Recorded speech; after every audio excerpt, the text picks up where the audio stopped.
These will take the temperatures back down that North Sea coast, and also then through Saturday evening will continue to feed in a bit more cloud, as there will be across parts of southern England, the English Channel, where another clutch of showers will work their way westwards, ending up across Devon and Cornwall by the early hours of Sunday. Elsewhere, it's a fairly clear end to the day, again aside from the far north of Scotland where there will be some coastal mist and murk. So early showers on Sunday, then soon clearing away from southwest England, and then it's a mostly dry day once again, so the weekend's not looking too bad for the most part. Sunny spells, a bit more cloud from time to time, the odd shower across northern England. Just the far north of Scotland stays rather grey and murky. And again, in the sunshine, it's going to feel pleasantly warm, highs of 17, 18 degrees. High pressure takes charge into the new week, lots of fine weather around, quite a lot of cloud at times, eventually turning just a bit cooler.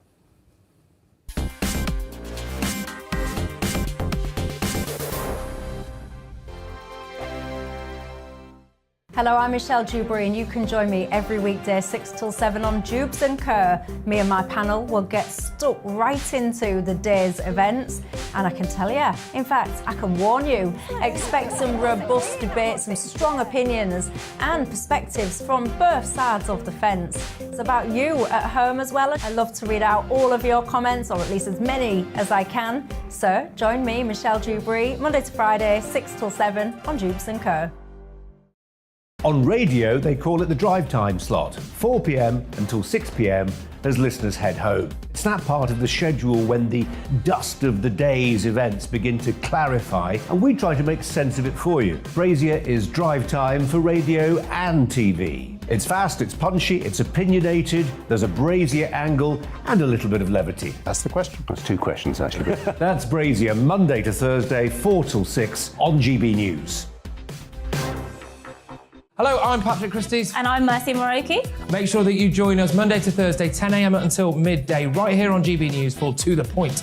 We're not afraid to talk about the topics that matter to you, or the big topics that always matter. We cover absolutely everything, from the breaking political stories of the day to law and order, what's going on in the channel. We're not afraid to hold people to account. We always make sure we include your views on our show. Indeed, if you're thinking it, you can guarantee that we're saying it. So make sure you join the conversation with us, 10 a.m. until midday, Monday to Thursday for To The Point on GB News.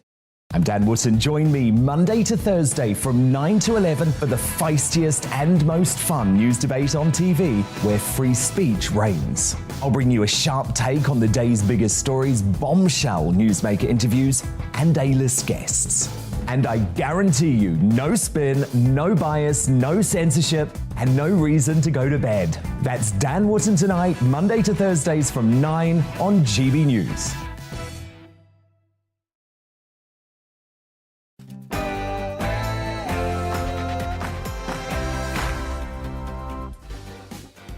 Will you look at that running order?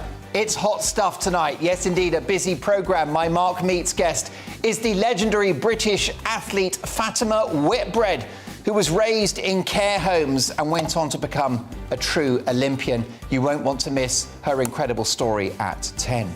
In the big question, do you still trust the media, including us, by the way? And reacting to the big stories of the day is my amazing panel tonight. Academic Dr. Lisa Mackenzie, who came here hotfoot from Nottingham. Telegraph journalist Benedict Spence. And another Olympian on the show, 2 in one night, Chris Akabusi. And in 2 minutes' time, in my big opinion, I'll be dealing with Prince Harry. First up, the news headlines with Ray Addison.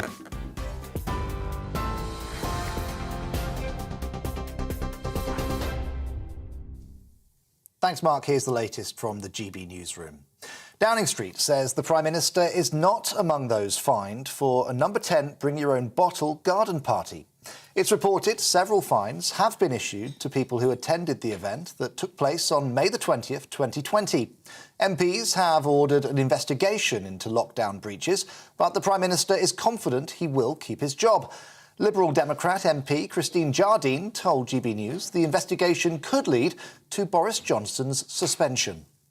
We're in uncharted territory here because the Prime Minister has never before been in a situation where they've been accused of breaking the law and investigated by Parliament. That could lead to a by-election in his constituency if he's suspended for a period of time.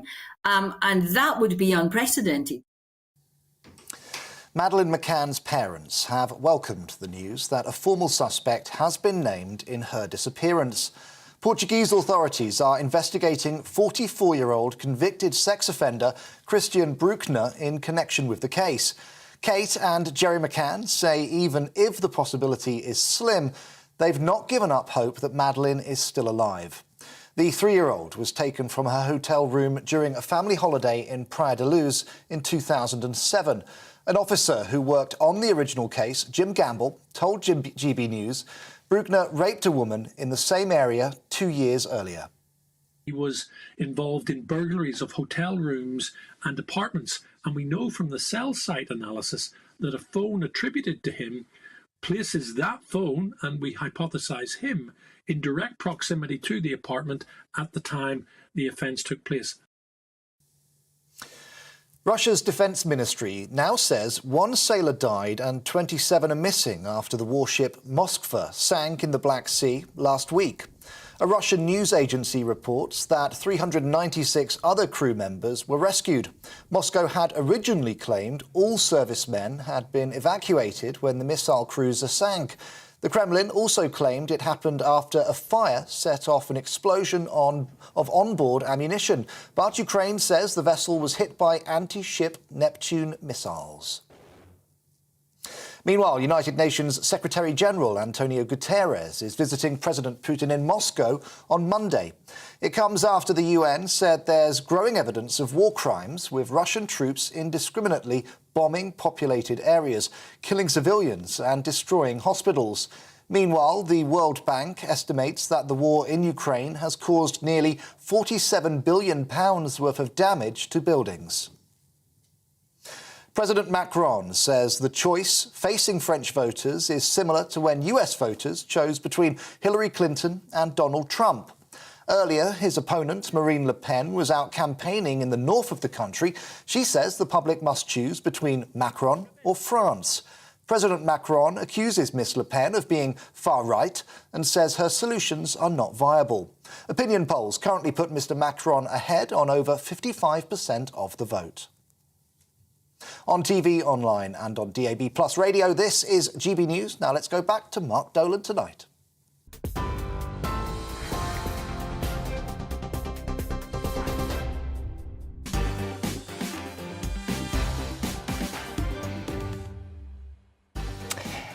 Well, it's a busy show coming up. It's Friday, the 22nd of April. You're watching and listening to Mark Dolan tonight. My Mark Meets guest is the legendary British athlete Fatima Whitbread, who was raised in care homes and went on to become a top Olympic javelin thrower. Plus, she's been on I'm a Celebrity and is a proper national treasure. You won't want to miss Fatima Whitbread's incredible story.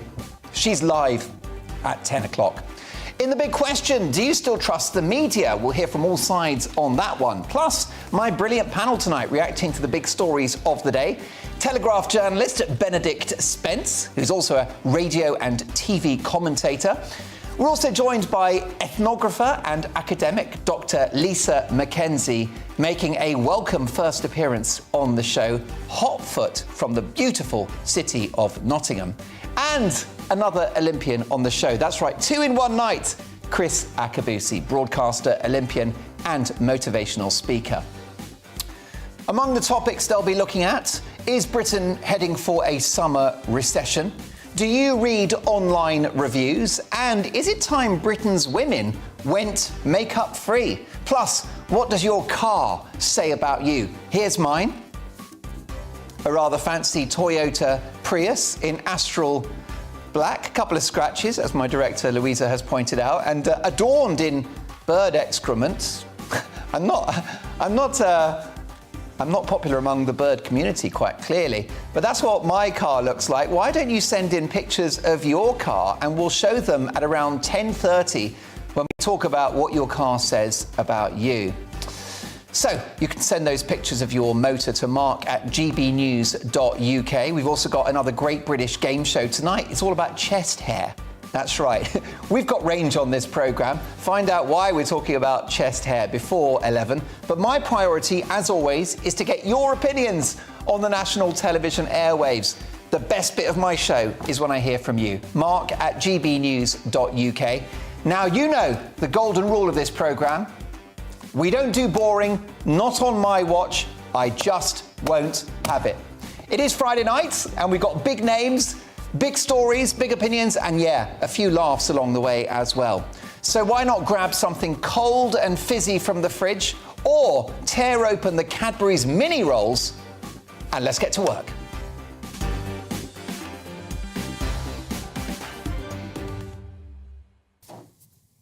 What a right royal mess. Prince Harry is back in the news, a man more overexposed than the porn star Ron Jeremy. Yes, the world's least happy millionaire has once again asked us to cry him a river and to whip out our tiny violins for this privileged aristocrat rattling around his Montecito mansion, which boasts 16 bathrooms, all of which he needs when you consider the amount of crap he comes out with.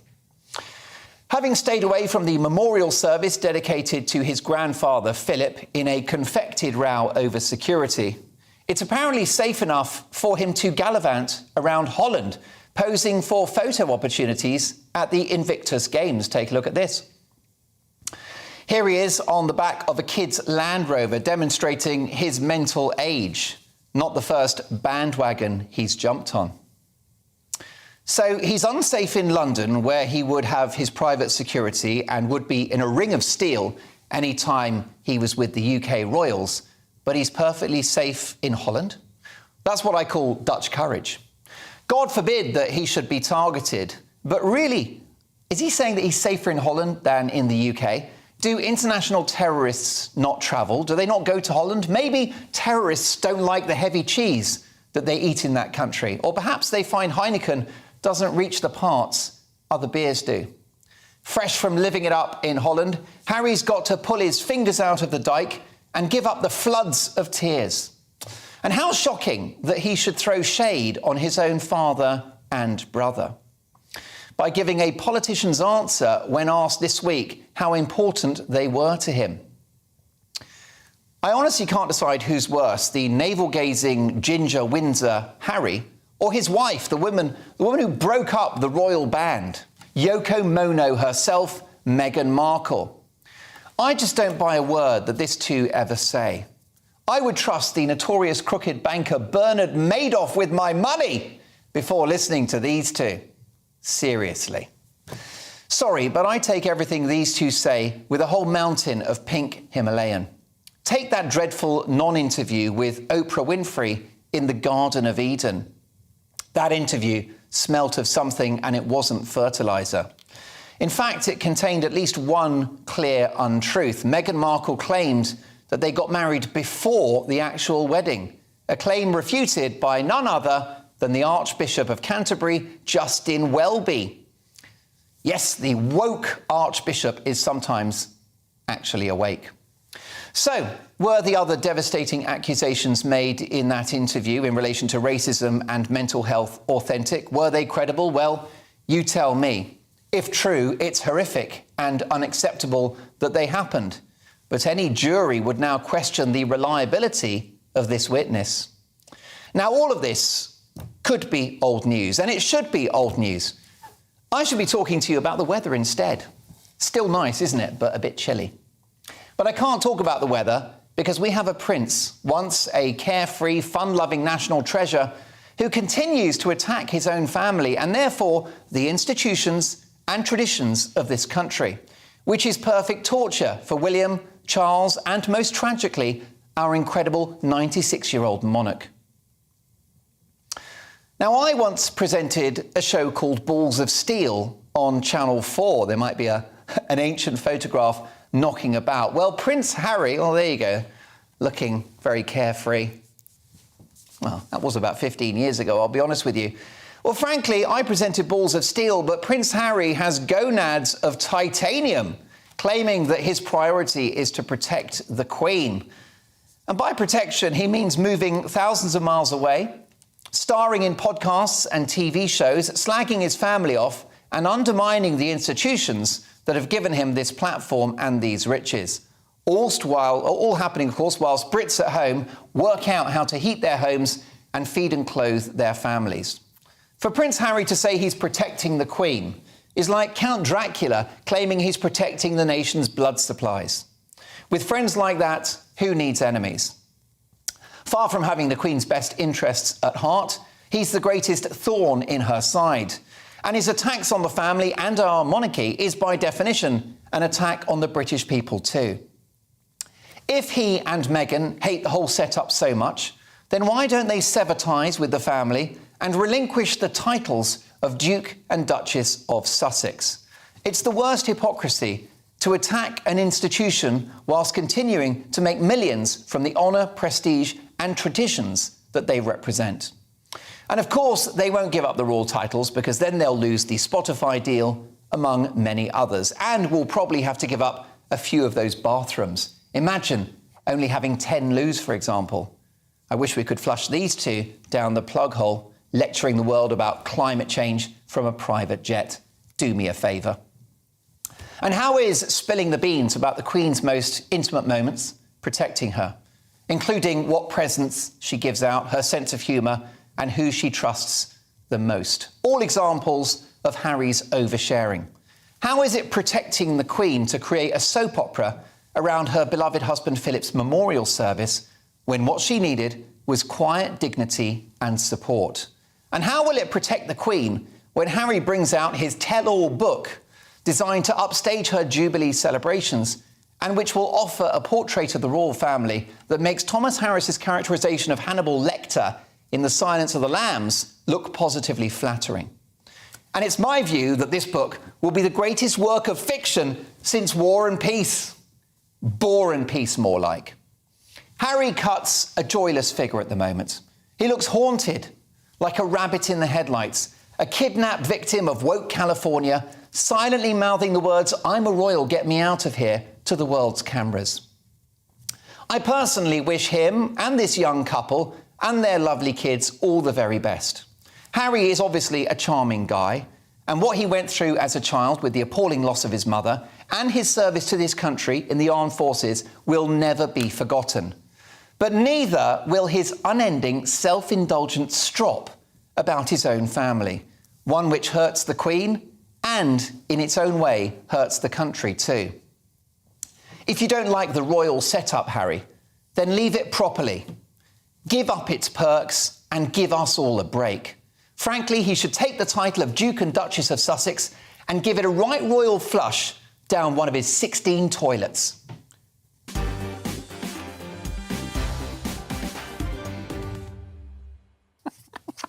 Bog off, Harry, was the punchline. And with me now, joining me throughout the programme, is my all-star panel. And let's say welcome to the show. Benedict Spence, broadcaster and journalist, Dr. Lisa Mackenzie, ethnographer and academic, and Chris Akabusi, former Olympian. Great to have all three of you with me. Lisa, let me start with you, if I could. What's your view about Harry's endless rants about his family? Oh, you know what? I'm not a royalist at all. So, you know, I watch the royal family with a mild amusement, as, you know, in the same way that perhaps I watch EastEnders or Coronation Street. I'll be honest, I think William, Harry and Charles, I think their day's done. I think they perhaps know that as well. You know, once the Queen goes, wherever, you know, when she passes on the mantle to the next generation, I think that will be the end of the royal family, to be honest. And I think all this sort of icing on the cake and this sort of squabbling and these sort of royal dramas, I think it's just sort of telling us that, you know, it really is over. I think they need to just give it up, actually. Yeah, well, of course, it does raise questions about the future of the monarchy. But, Benedict, do you think the public have completely got sick of hearing these rantings from Prince Harry? On the contrary, I think they absolutely love it. I think it sells newspapers. I think we all love to have a little sort of an anti-hero that we can all kind of take a pop at. And I think it helps the fact that actually Prince Harry was once a darling of the British public, that much in the way of sort of a professional wrestler can be a babyface and then turn heel sort of on a dime. I think that that's the role that he plays. Yeah, I think he's a character that we love to hate, and so is his wife. But, you know, don't rule out the possibility that he might be able to stage some sort of comeback later on. I mean, personally, I disapprove of the sort of the celebritification of the royal family. I think that there once was ostensibly some dignity in the office, or at the very least there should be some dignity in the office, otherwise there's not much point in keeping it, not the office, or the institution. I think that it's very unedifying, it's very unpleasant that a lot of this is playing out during Her Majesty's twilight years. I mean, let's not make any bones about that. She's a very elderly lady, and she won't be much longer for this world. It's not very nice, therefore, to see, and I would like to see a little bit less of it, but it'll keep on being put into the public sphere for as long as the public are prepared to consume it. And that's what I have to take from this. I think, actually, people really enjoy watching this drama from afar. Chris Akabusi, any sympathy for Prince Harry? 100% sympathy for Prince Harry. And as an ex-soldier, I'm sure that if Prince Harry was here, he would say, Mark, wind your neck in. That's a military term. It is quite a long one, Alan. Because, look, when I watch all these things that are going on right now, what I see is, for whatever reason, Prince Harry being moulded into the dye that Princess Diana was cast in, his mum. Why are we constantly hammering this fella? You know, he's come back to Holland because of the Invictus Games. But why couldn't he come back to the UK with dignity, remember his grandfather's memory? That's a great question, Mark. And I'll tell you why. Just listening to this wonderful polemic that you've just given, why would he bring that sort of circus around a memorial of his grandmother's husband? So you know, he's damned if he does, and he's damned if he doesn't. He said to his wife, let's keep our neck out of this, because it's going to be a circus around us, when actually our grandmother is mourning her husband of 70+ years. So you could take, you know, in the end, it's a narrative. You're telling a narrative, and none of us know the story. Harry is a guy who's like like Elizabeth's, oh, did I say that? The Queen's father, who abdicated for the throne for her husband. She's for a wife, sorry. He's gone to America with his wife. He's made a decision. Can't we just actually accept that a man has made the decision for the woman that he's loved? Why are we hammering him? I don't get it. But Chris, isn't he the one that's hammering his own family and the institutions of this country whilst enjoying the trappings of being the Duke of Sussex? You can't have it both ways, can you? Well, he is the Duke and she's the Duchess of Sussex. He is doing all of it, isn't it? That's a title that he's been given, and he's still given. He's given up a lot of the other royal privileges. But he described being a member of the royal family as like being in a cage. It's like a prison, and he feels sorry for his brother who's going to be king. Well, why doesn't he get rid of it then? Well, that's a great soundbite, Mark. But it was an interview where he was fielding questions, and you've extrapolated from that one piece and then built a straw man out of it. But the whole interview was a hit job on the institutions of this country, particularly the monarchy. I'm not going to defend the interview. I didn't listen to all the interview. You know, as Benedict said, you know, sometimes it's a little bit of a circus, so I don't want to do that. All I'm trying to say is that you've got a young man here who's gone to America with his wife, he's kept the title, he's making loads of money. I mean, what's the relevance of his 16-bedroom house? Well done, fella. You crack on. Do you know what? I'm not sure that there's a well done there, because he was born into that. Yeah. So he's not earned, you know, nothing here has been earned. It's been given, it's been handed out to him. Yeah. You know, he's not earned anything. You know so what? it's not really a well done, is it? It's more like so you know what? It's just like us, you know. My parents come from Nigeria. I am so grateful that I was born and bred in this country, and the opportunities I've been given because of the infrastructure. You know, I've got a lovely home, I've got a lovely life, I've got some great experiences. Do I deserve that? It's the infrastructure that I was born into that's allowed me to make the most of my gifts, talents and abilities. He was born into, he didn't ask me to be born, it's something called thrownness. He was thrown into the world, and he's thrown into the royal family, and he's made the most of it. And actually, he's actually saying that there is a downside to being thrown into the royal family. That every word, every minutiae is taken and extrapolated and taken out of context. So, you know, there's some great benefits, but there's also some downside. And all of us, we are very lucky. I'm lucky to be in the studio with you, talking to you, Mark, and it's an upside of being born in this brilliant country where I've been able to make the most of my skill sets. So let's give the guy a break. Yeah, see, Lisa. I don't think it's... I'm not lucky. I don't think I'm lucky at all. I was born into a mining community in a working-class family. This is not luck. The reason I'm here with, you know, my doctor title and my academic title, it's not luck. It's basically, you know, hard work, you know... But Lisa, constant work, never giving up, fighting hard. These royals have never had to do that. Yeah, but Dr. Lisa, my point is, to do it for one day. You were born and bred in a country where the infrastructure is there, so that if you do the dedication, commitment, hard work, etc., your natural talent could come to the fore. There are hundreds of thousands of people like you in a country of my heritage, Nigeria, with the same gift, talent, skills and ability, but have absolutely no chance of actually coming to fruition. So that's all I was saying there. Well, there's hundreds of thousands of people in this country that has got the same talent, the same gifts as all of us here, but they haven't got that opportunity. The structures that you're talking about aren't there for everybody here in this country. You think they are, but they're actually not. You know, when I was at school, my education, I was educated to work in a factory. My boy cousins were educated to a level where they worked down the pit. And that was the infrastructure that I grew up with. So I'm going to be really honest, I have no sympathy or empathy with these people at all. They are a completely, you know, I don't relate to them in any way. I don't understand. The only way I relate to them is perhaps, you know, on a family level. I understand family arguments. Trust me, I really do. And I understand bickering within families, and I understand jealousies within families. And I kind of understand that.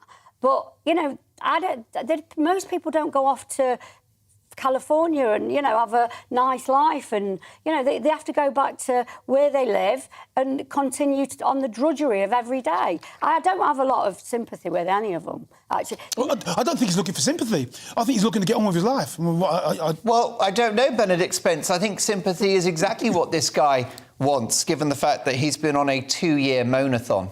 I think it's difficult to tell whether or not it's that he wants sympathy or whether the idea of him seeking sympathy is part of the story that he's selling. It's a large fantasy that he's selling us. It's Cinderella meets EastEnders. It's the sort of, you know, it's the princess who comes from nothing and makes something of herself, coupled with the drama of people shouting at each other from across the street. That is what it is, and it's interesting for lots of people. That's ultimately what it is.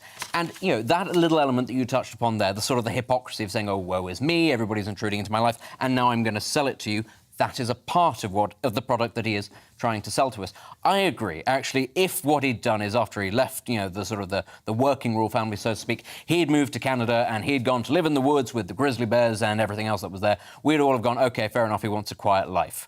But actually, we don't want him to have a quiet life any more than he wants to have a quiet life. And that's why I say it's all part of this weird sort of drama where he's giving us what we want and we like to hate him and he likes to hate the media, and it all works very well as a product that he can box up and sell us. Now, maybe he does want a little bit of sympathy, maybe he doesn't. But I tell you what, selling us the idea that he does, that's going to make him and his wife an awful lot of money, and it's going to make the press an awful lot of money by covering it. And ultimately, that's what everybody enjoys in this situation.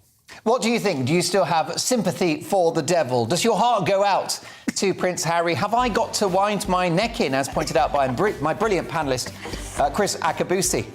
Let me know your thoughts. Mark at gbnews.uk. So much more to come after this in The Big Question. Do you still trust the media, whether it's in relation to the green agenda or the coverage of COVID over the last 2 years? We'll discuss that very, very shortly with a top commentator in the United States. And also later in our news agenda, do you read online reviews when you purchase a product? Do you look up reviews for hotels and restaurants? We'll have an expose about how accurate they are later in the programme. Plus, is it time for Britain's women to go makeup free? And what does your car say about you? Plus, we'll be talking about hairy chests later as well. Are they still sexy? I might show you mine before the end of the programme.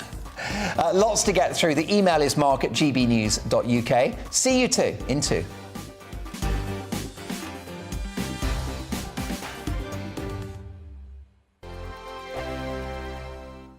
Hello, I'm Michelle Dewberry, and you can join me every weekday 6 till 7 on Jubes and Kerr. Me and my panel will get stuck right into the day's events, And I can tell you, in fact, I can warn you, expect some robust debate, some strong opinions and perspectives from both sides of the fence. It's about you at home as well. I love to read out all of your comments, or at least as many as I can. So join me, Michelle Dewberry, Monday to Friday, 6 till 7 on Jubes & Co.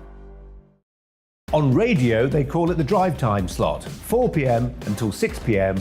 as listeners head home. It's that part of the schedule when the dust of the day's events begin to clarify, and we try to make sense of it for you. Brazier is drive time for radio and TV. It's fast, it's punchy, it's opinionated, there's a Brazier angle and a little bit of levity. That's the question. That's two questions, actually. That's Brazier, Monday to Thursday, 4 till 6 on GB News.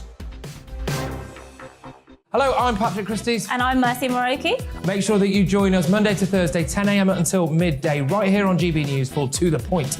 We're not afraid to talk about the topics that matter to you or the big topics that always matter. We cover absolutely everything, from the breaking political stories of the day to law and order, what's going on in the channel. We're not afraid to hold people to account. We always make sure we include your views on our show. Indeed, if you're thinking it, you can guarantee that we're saying it. So make sure you join the conversation with us, 10 a.m. until midday, Monday to Thursday, for To The Point on GB News. I'm Dan Wootton. Join me Monday to Thursday from 9 to 11 for the feistiest and most fun news debate on TV, where free speech reigns. I'll bring you a sharp take on the day's biggest stories, bombshell newsmaker interviews, and A-list guests. And I guarantee you, no spin, no bias, no censorship, and no reason to go to bed. That's Dan Wootton Tonight, Monday to Thursdays from 9 on GB News.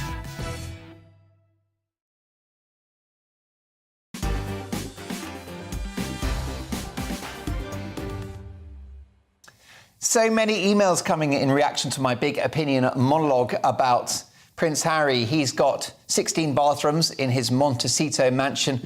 Well, I think it's time that he bogged off. That's just my view, but what's yours, Mark, at gbnews.uk? Avril says, hi, Mark, I think you're being a bit unfair regarding Harry. You don't know the full story, which I believe will come out when the Queen passes, and it will be damning.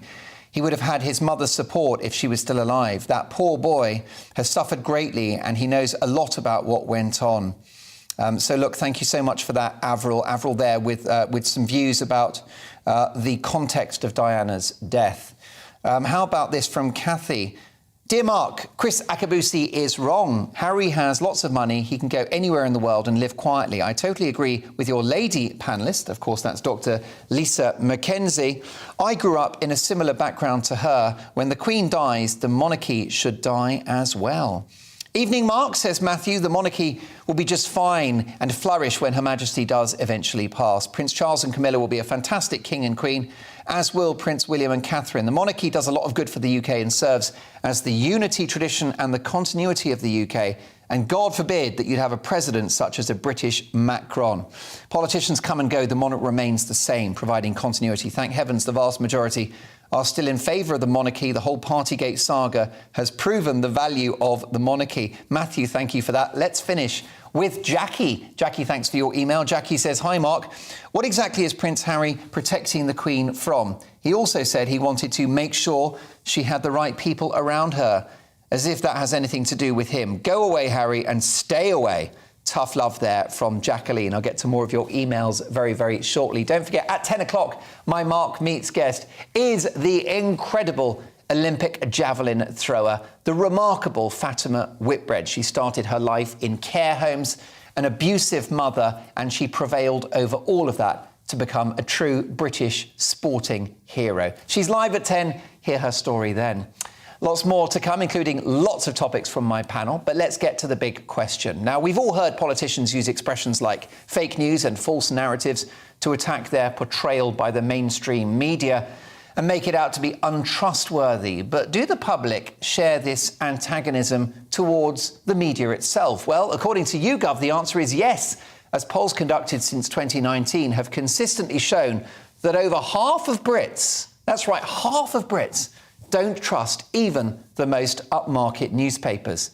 With opinion divided over the media's coverage of climate change and the push for net zero, and with many taking the view that newspapers, television and radio networks and online news platforms offered a one-sided perspective in relation to COVID measures, has public trust in journalism been irreparably damaged? So that's tonight's big question.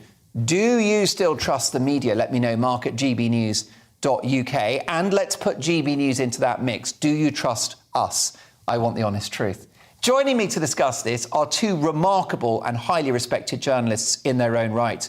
Robert Fox is the defence editor at the London Evening Standard, which I think is about almost 200 years old. What a heritage. And I'm delighted also to welcome the brilliant and rather experienced author and senior writer at the news outlet Town Hall.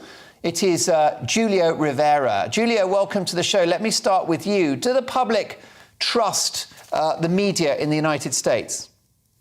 No, I don't believe that they do. I believe that fake news is a real phenomenon, unfortunately, and that was something that Donald Trump coined, but it's something that's thrown around on both sides of the political aisle. I think that people in America now still do watch news, obviously. I mean, the ratings do show that people are tuning in, but they're tuning in to hear what they want to hear. And they believe that any opinion that's to the contrary of what they want to hear is fake news. So the days of journalism, true journalism, I believe, are over. I think that journalism is dead and has been for a long time. And it's interesting because, you know, I participate myself in the media, but I participate as a columnist. So I'm giving my opinion more often than not. But Reactionary Times, which is the news organization that I founded, our news is clearly marked as news. You're going to get the who, what, when, where, why, and how. That's been lost. Nowadays, you basically have opinion columns that are being put out under the guise of being news reports. And that's the reason why I think people are losing faith in mainstream media. What do you think, Robert Fox? Do you think the public still trust journalism? I don't know, because it's such a general and vague and sweeping statement you're making. It's not even worth scrutiny. People who consume news ask my viewers. That's very disrespectful. I'm going to interrupt you. That's very disrespectful to my viewers who take the view that they've been gaslit in the course of the pandemic by having concerns about lockdowns and the vaccine as just one example. Well, that's a point of view which a lot of people don't share. I mean, you're an epitome of what is going on, which, as Julio said, it's highly polemical at the moment. The news business is going through quite a rough ride. I don't think news and news reporting is over, by the way. It is changing all the time. It is vitally necessary. Just think of the frontline reporting that we've been having from places like Bucha in Ukraine. I think it's terribly easy. But I've written about this for years and years and years to grossly oversimplify the proposition. And I would just like to add one thing about the doubts about journalists of great probity and the charge of fake news. It's a political tool. It's a political tool politicians use against their enemies, perceived, real or otherwise, in the media. The media is going to carry on, but I absolutely agree it is changing. But I do think that high-end reporting still very much has a role. And I love your paper. The Evening Standard is a venerated institution. And of course, you're one of the most respected and experienced journalists in the country, Robert, and a friend of this show. We've had you in the studio many times. But I take umbrage with your dismissal that many Brits out there feel disconcerted with and actually a lack of credibility around journalism. Let's look at those government press conferences during the pandemic. Why was it that every journalist asked why we weren't having more lockdowns and stricter COVID measures? Why did we have one narrative around the COVID-19 pandemic, which was that it was the bubonic plague? Sorry, is that a statement? Yeah, well, it's a question. Why did the media offer such a one-sided perspective on coronavirus? Well, I don't think that if you took a serious interest in corona, and it is still a very open question where it came from, what it is, and why it suddenly blew up in the way that it did, concentrating obviously on Wuhan and other places. We now know it was around long before the lab accident in Wuhan. I think that the problem with journalism is it's very difficult in rolling news stories to say definitively you are right. It's a part of the thing of war reporting.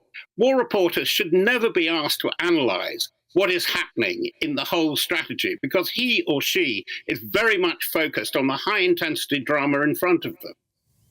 Yes, I mean, what do you think about, for example, just as an example, Julio, the coverage in the States of the coronavirus pandemic? Is that something which has lost credibility for the media in the United States? Absolutely. This is something that I wrote about actually after about 6 months into the pandemic. You know, media is a business. You know, and I think that a lot of these, whether they're online outlets, whether they're cable news, regardless of what they may be, they saw that fear drove people to be on their websites, to watch their broadcasts, to do all these things. So it became like kind of a fear-mongering tactics kind of took over because it kept people glued to their sets. And they weren't working, they weren't going outside, they weren't going to bars, they weren't going to restaurants, so they had nothing better to do than sit in front of their television. So it became a competition who could put on the scariest broadcast and bring in the highest ratings. And basically it was exploitation to me of the people, because if you really look at the coronavirus, how dangerous it truly was, what the number of people who actually died of the coronavirus alone and didn't have comorbidities, the coronavirus pandemic wasn't at a level that it should have been played up to the point where it destroyed the global economy. What about the coverage of the Ukraine war? I mean, it's pretty clear who the bad guy is, Robert Fox. Russia invaded an independent democratic nation. Is there a concern about how much of the media is trusted in relation to the coverage of that war? I don't think there's a credibility about this very fraught discussion about fake news and COVID, but I think that you've got a very strong point here. The problem with the coverage of Ukraine is there is so much that we really don't know. And actually, we really need to know. And even with all the tools of modern warfare, drone surveillance, satellite surveillance, we really don't know the real casualty figures on both sides. And we are seeing one side that has the weakest hand, but is playing the strongest hand in the information and propaganda war, the stronger, rather, in terms of Ukraine. Now, the news of tonight, if we could just focus on that, because it's very important, it brings out, I think, this aspect to it, is that Russia, the Russian command is saying, we're going to take over the whole of the south of the country of Ukraine. In other words, they want to seal off the Black Sea seaboard. And they really mean it. It's not only Odessa, but going right up to the Russian enclave in Moldova. Now, that is a very, very big claim. I have no means, and I've been making inquiries, whether they really have the means to do that, whether the Ukrainians have the means to thwart them. I just haven't a clue. Well, I do have a clue. I mean, I know what questions I have to ask, but you're quite right. There is always this Gruyere aspect, Gruyere cheese. There are always huge holes that you don't know. I haven't a clue and would very much like to know what is going on in Russia among the Russian people, for example, in the big center, where opinion is being generated, Moscow, Petersburg. I don't have to tell you that, yeah.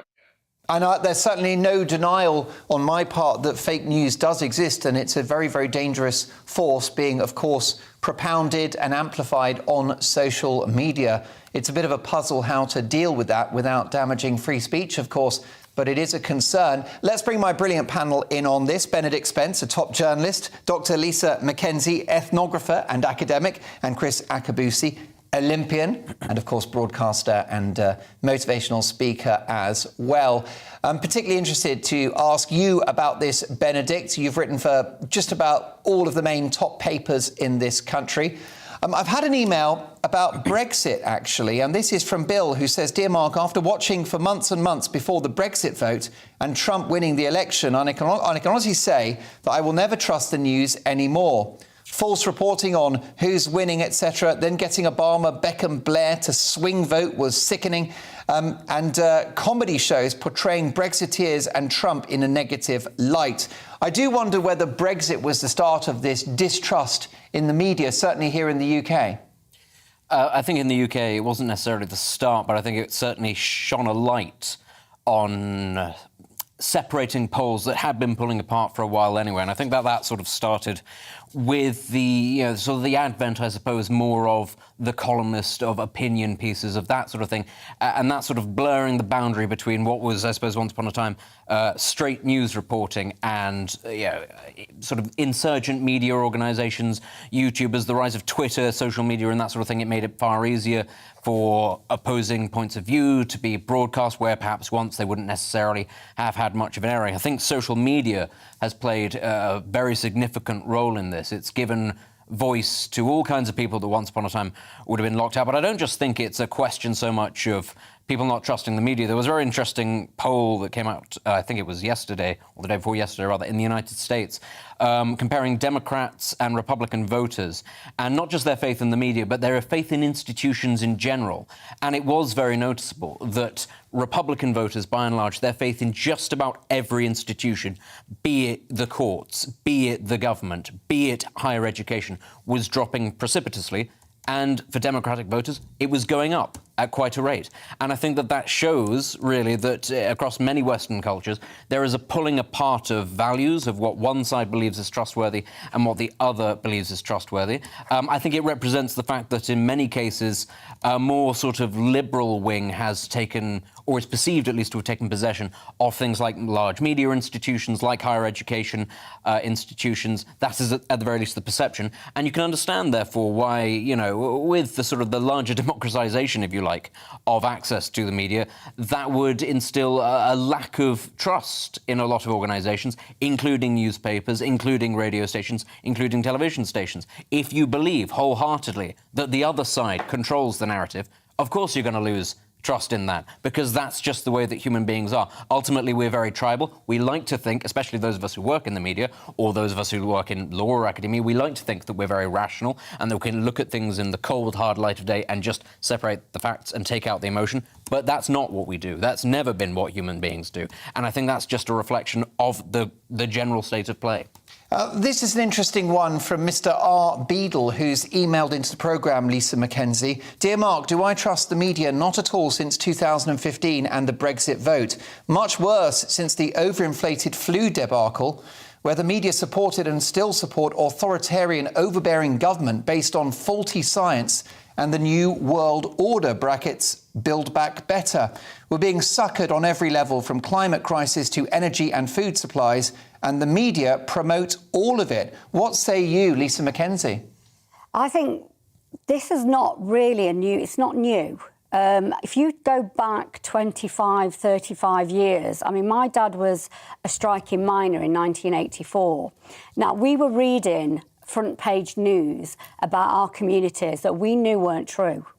When the way that the BBC and ITV reported on Orgreave, we knew, my dad and my uncles were at Orgreave, we knew that wasn't true. And then if you come forward a few years with Hillsborough, anybody that has been to sort of football matches and knew the way that football fans behave with their own football fans, knew that Hillsborough also couldn't be true, the way that the Sun portrayed Hillsborough. So I'm not sure that perhaps there are parts of society that haven't experienced this before, but there are definitely parts of society that have experienced, negative, what I call really sealed narratives. These are the narratives, and different news medias, they don't move away from that sealed narrative. And I think in this country, and again, my area of expertise is class inequality. And I think in this country, if you are working class, you have been very suspicious of the news media for a long time, because they have always portrayed us in very negative narratives. Also, I was thinking as well about the way that, again, you were saying, that people don't, they believe the media, or they don't believe the media, or these narratives that keep pushing out. But I did some research at the beginning of the lockdown, and I got 46 people to write me a daily diary, very similar to the mass observation studies in the 1930s. And even though, we'd got nothing else to do during that early stage of lockdown, people were watching the television, were listening to all the news, but they still weren't believing it, because I've got the diaries where people are very sceptical of what they were being told. So I think that healthy scepticism has always been with the British public. So I don't think this is exactly new. I think perhaps there are different parts of society that have trusted in institutions because the institutions have worked for them, and perhaps now they're not. But I think there are other parts of society that have never trusted the institutions. So I think that's something, that's where I would say. Chris Akabusi, briefly, your thoughts? Well, I think the points have been very well made. Certainly, when I was a younger person, I believed in all the institutions, but the points have been made. The media is very, very political now, and he who pays a piper calls a tune. And you talked about COVID, for example. The biggest investor in the media at that time, advertising, was Her Majesty's government. There you go. A brilliant point. My sincere thanks to my panel and to my very esteemed top journalist guests. First of all, my thanks to the brilliant Robert Fox, defence editor at the Evening Standard. The Evening Standard was founded on the 21st of May, 1827, which is 195 years ago. And let me tell you that Robert Fox is one of the finest hacks they've ever had. Do join us again soon, Robert. Also, my thanks live from the United States to Julio Rivera, who is a US-based political commentator and editorial director of the international news platform, The Reactionary Times. Well, what do you think? Do you still trust the media? Mark at gbnews.uk. Great news, folks. A trade deal with India, one of the fastest growing economies in the world, is in the offing. It's happening, folks. Global Britain. Is this proof Brexit's working? I'll see you in 2.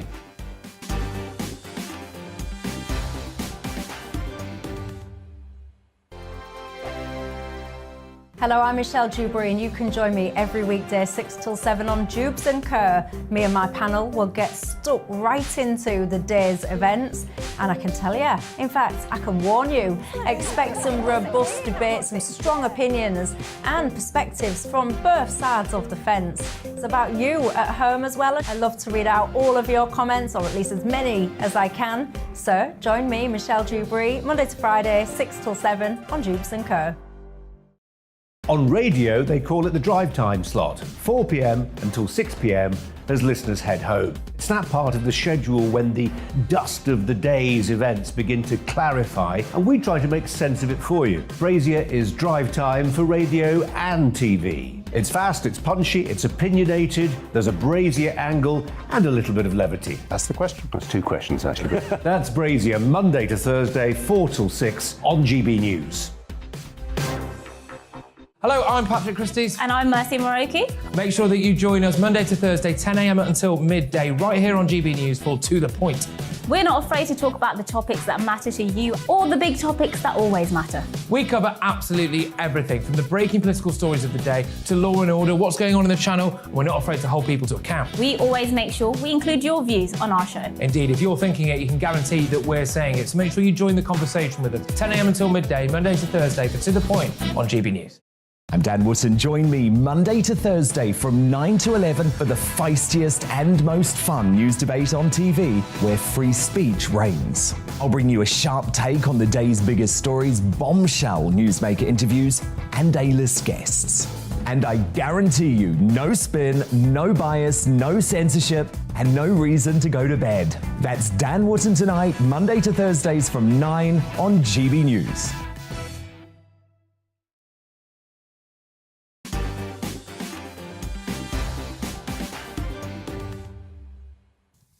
I'll get to more of your emails very shortly. My Big Opinion monologue is now available to re-watch on Twitter at GB News. Connor and George have been hard at work in our digital team. In fact, we've got lots of highlights from the show going out every few minutes. So do check out our Twitter feed at GB News. Now, human beings have had their fair share of terrible ideas over the years, but winding up former world heavyweight champion Mike Tyson in an enclosed space has got to be up there, as this young man found out. Take a look. Tyson, bro. All right, so this guy's basically teasing Mike Tyson. He doesn't realise he's one of the greatest boxers the world's ever seen. I mean, look at Tyson's neck. Surely that's enough to put you off. But this guy is fearless. He thinks he can take Tyson down. The referee's about to step in and peel this man off the canvas.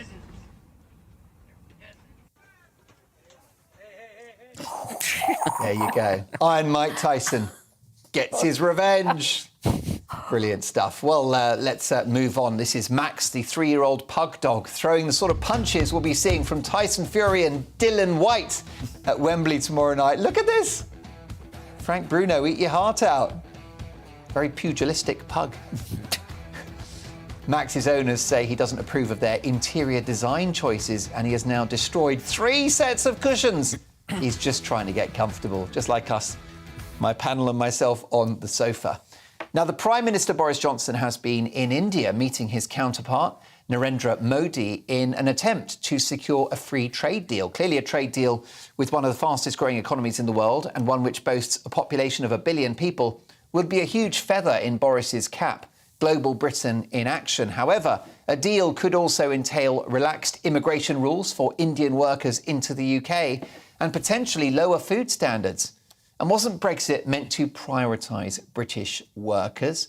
What do we think about this, Benedict Spence? Is this Brexit in action? Global Britain, here we come? I suppose on one level it is. I mean, it was an important part of Brexit, the ability to go beyond the borders of the European Union and act without having to go to Brussels first, without having to act in cahoots with Brussels. But I do think it's I don't want to say it's a desperate state of affairs that, we've sort of cut off free movement from people from Europe and then gone, but we're going to make it a lot easier for people to come from India. That doesn't necessarily sit particularly well. If the Prime Minister is sitting there saying, we have a shortage of key workers in key areas, to then say, well, India must necessarily have these workers, but Europe doesn't necessarily have those workers. It doesn't really stand up. I mean, there's also something that never sits particularly well with me about Western countries, first world countries, going to second and third world countries and saying, well, we will take your brightest and best that you've paid to educate and we'll take them over here. That seems a little bit like strip mining human assets to me. I've never really liked it. If that's something that India is happy with, then I suppose then that's all great. But actually, I'm not sure that this is really what a lot of people imagined when they thought about the idea of Brexit and global Britain.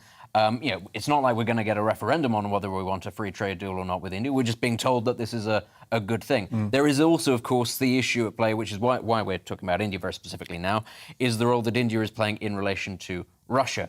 The West has been very strong on sanctions on Russia, and most of the rest of the world has not been particularly strong and isn't going to be very strong because their interests are not the same as ours. They are developing economies. They need Russian fertilizer. They need the fuel. They need the precious metals, the rare earths that you get from Russia, and they need the weaponry. You need to remember what part of the world India is in. It has nuclear on Pakistan on one side. It has nuclear on China on the other side. It has essentially hot wars going on with both of those countries. It needs Russia, ultimately, in a way that the West wouldn't like it to, but it does, and we've allowed it to get to that sort of a situation. And I think there is something a little bit late in the day about, the old colonial power, Britain saying, oh, hello, here we are, we're going to give you a trade deal. The articles talking about this trip are talking about Britain helping India to develop its own weaponry, its own infrastructure, to try to supplant Russia. But it's already a bit late in the day with that. India doesn't necessarily need Britain to do that. It can kind of sell itself to the highest bidder. And if that's Russia, rather than the UK, well, then we have found ourselves up a bit of a creek without a paddle. And because, Lisa, we've been in the European Union for over 4 decades, we didn't realise that when you strike trade deals with other countries, you have to compromise, and sometimes you've got to hold your nose. The crafting of trade deals is an ugly process. Yes, and I think this is where, I suppose, I'm interested in. I'm interested in that humanitarian part of these trade deals. Good luck with that. Well, I know, but, should we really be doing deals with a country that we know, their system is about millions and millions of people in poverty, in absolute poverty as well, and then a group of people getting very rich off that. I know that that's how we started our empire, but shouldn't we want better now? I thought that Brexit was about wanting better and being better and having, and having enough power to do this. Well, I share your view, but that means no trade deals with many countries, doesn't it? But what does a trade deal... Wasn't that the promise of Brexit? It was, but what does the trade deal look like? I mean, like you said, there's 1 billion people in India and we've got 63 million people. So where will the goods be going to and from? Will it be about sending more work from the UK to India so it would be done cheaply? What would that trade deal look like? And I'm very suspicious about, getting rich off a country where there are millions of people who are living in poverty. I guess by doing a trade deal, you are validating the way in which that country conducts itself and how it treats its people. Chris Akabusi, I mean, if the government give up on these trade deals, we mightn't have bothered with Brexit in the first place. No, look, definitely, it's a good thing. I'm really glad that Boris is over there. It's a long time due. We've got a very strong... I'm going to say expat community, but lots of old Asians living within our country. Yeah. The fact that he's in India is good. And, again, the country of my heritage, Nigeria, is a country that the UK have let go of, and China is all over the place. And, one of the great things about Brexit is we can reconfigure ourselves and get back in there and actually make sure that we benefit from our long history with India, with Africa, and all the other subcontinents that were erstwhile Commonwealth countries. So it's a good thing. You think it's a good thing? And do you think the public will accept that compromise that the Prime Minister is now faced with? Look, I think that there are a lot of things in this world that are idealistic on one side, but realpolitik on the other. Like selling arms to Saudi Arabia? Well, if we don't sell them the arms, they'll buy it from someone else. Well, I won't go that far, but we do sell arms to Saudi Arabia, and they're not cleaner than clean. There's so many areas that we are involved in. We talk about the war in Ukraine, we don't talk about the war in Yemen, and yet look what our bombs are doing over there. Yeah. So there are so many anomalies when you go on to global politics. Fascinating conversation. What do you think about this, folks? Mark at gbnews.uk. Now, tell me, Tom, do you want some emails or shall we crack on and take a break? OK, lots more to come. My Mark Meets guest is the wonderful, the amazing Fatima Whitbread. See you in 2.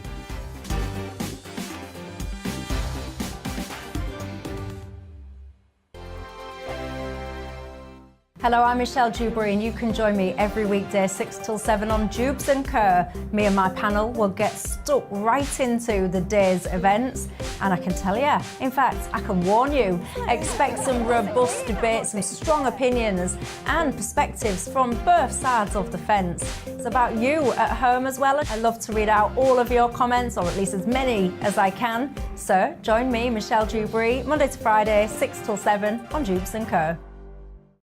On radio, they call it the drive time slot, 4 p.m. until 6 p.m. as listeners head home. It's that part of the schedule when the dust of the day's events begin to clarify, and we try to make sense of it for you. Brazier is drive time for radio and TV. It's fast, it's punchy, it's opinionated, there's a Brazier angle and a little bit of levity. That's the question. That's 2 questions, actually. That's Brazier, Monday to Thursday, 4 till 6 on GB News. Hello, I'm Patrick Christie's. And I'm Mercy Moroki. Make sure that you join us Monday to Thursday, 10 a.m. until midday, right here on GB News for To The Point. We're not afraid to talk about the topics that matter to you, or the big topics that always matter. We cover absolutely everything, from the breaking political stories of the day to law and order, what's going on in the channel. We're not afraid to hold people to account. We always make sure we include your views on our show. Indeed, if you're thinking it, you can guarantee that we're saying it. So make sure you join the conversation with us, 10 a.m. until midday, Monday to Thursday, for To The Point on GB News. I'm Dan Wootton. Join me Monday to Thursday from 9 to 11 for the feistiest and most fun news debate on TV, where free speech reigns. I'll bring you a sharp take on the day's biggest stories, bombshell newsmaker interviews, and A-list guests. And I guarantee you, no spin, no bias, no censorship, and no reason to go to bed. That's Dan Wootton tonight, Monday to Thursdays from 9 on GB News.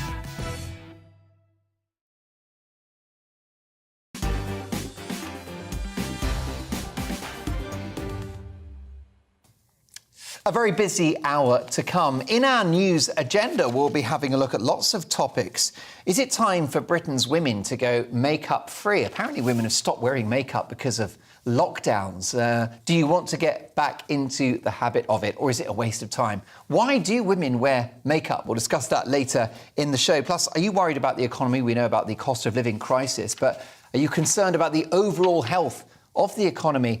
Is a summer recession coming? We'll look at that one too. And do you read online reviews when you go shopping or when you go to a restaurant or a hotel? And what does your car say about you? That's right, what does your car say about you? Lots to get through, but don't forget my Mark Meets guest. In 2 minutes' time is the legendary javelin Olympian, the remarkable, the amazing, the fabulous Fatima Whitbread. First up, here are the headlines.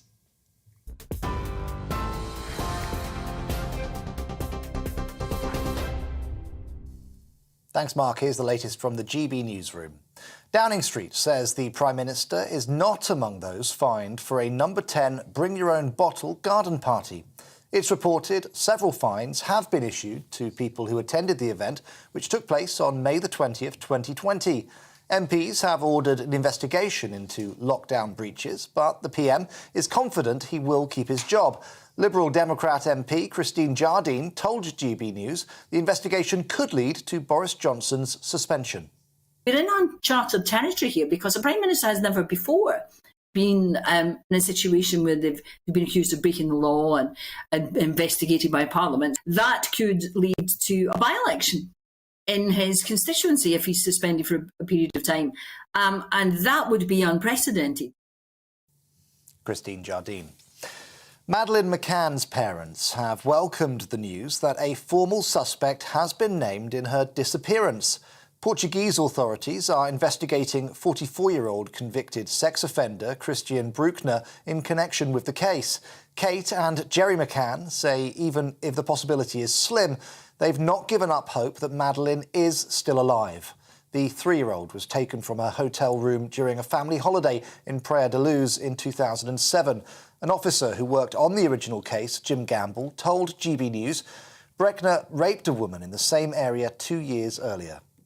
He was involved in burglaries of hotel rooms and apartments, and we know from the cell site analysis that a phone attributed to him places that phone, and we hypothesize him, in direct proximity to the apartment at the time the offence took place. President Zelensky says Ukraine's allies are finally delivering the weapons that his country needs, and the arms will help to save the lives of thousands of people. It comes after the UN said that there's growing evidence of war crimes, with Russian troops indiscriminately bombing populated areas and killing civilians. United Nations Secretary-General Antonio Guterres says he'll meet with President Putin in Moscow on Monday. Meanwhile, during a meeting with US Secretary of State Antony Blinken, Ukraine's Prime Minister Denis Shmyhal said the country would win the war. They really make atrocities, they make war crimes in our country, but we have support of all civilized world. We feel it, and we would like, and we absolutely sure that we will win in this war. There is no other way for us and for all civilized world. Russia's defense ministry says 1 sailor died and 27 are missing after the warship Moskva sank in the Black Sea last week. A Russian news agency reports that 396 other crew members were rescued. Moscow had originally claimed that all servicemen had been evacuated when the missile cruiser sank.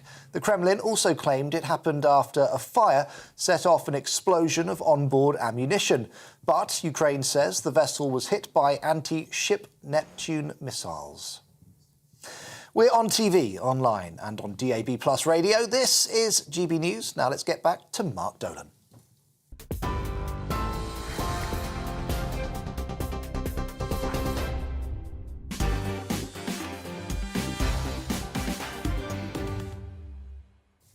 I'll get to your emails very shortly, but it's time now for Mark Meets, in which I speak to the biggest names in the world of politics, sport, showbiz and beyond. Tonight, a true national sporting heroine. Fatima Whitbread, MBE, broke the javelin world record with a throw of 77.44 metres in the qualifying round of the 1986 European Championships in athletics, where she also won the final. And she became world champion in 1987. Her colossal success with a long, sharp stick led to her being voted winner of the BBC Sports Personality of the Year award. She's also a two-time Olympic medalist, winning bronze at the 1984 Los Angeles Olympics and silver at the 1988 Seoul Olympics. Her world record throw makes her one of only two women in history to have thrown the original design of a javelin over 75 metres, one of just two women in history.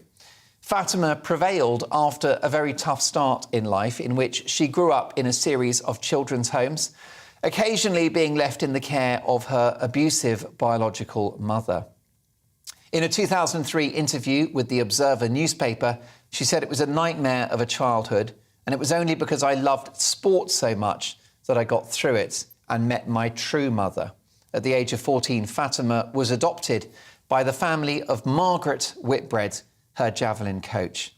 For Fatima Whitbread's fame and popularity, well, it goes beyond the boundaries of sport. She's been a fixture on the box in shows like Total Wipeout, Celebrity Come Dine With Me, Who Wants to Be a Millionaire, The Cube, Pointless, and she came that close to being Queen of the Jungle when she came runner-up in I'm a Celebrity, Get Me Out of Here. But as always, she made it onto the podium. I'm delighted to say that Fatima Whitbread, MBE, joins me now. Hi, Fatima.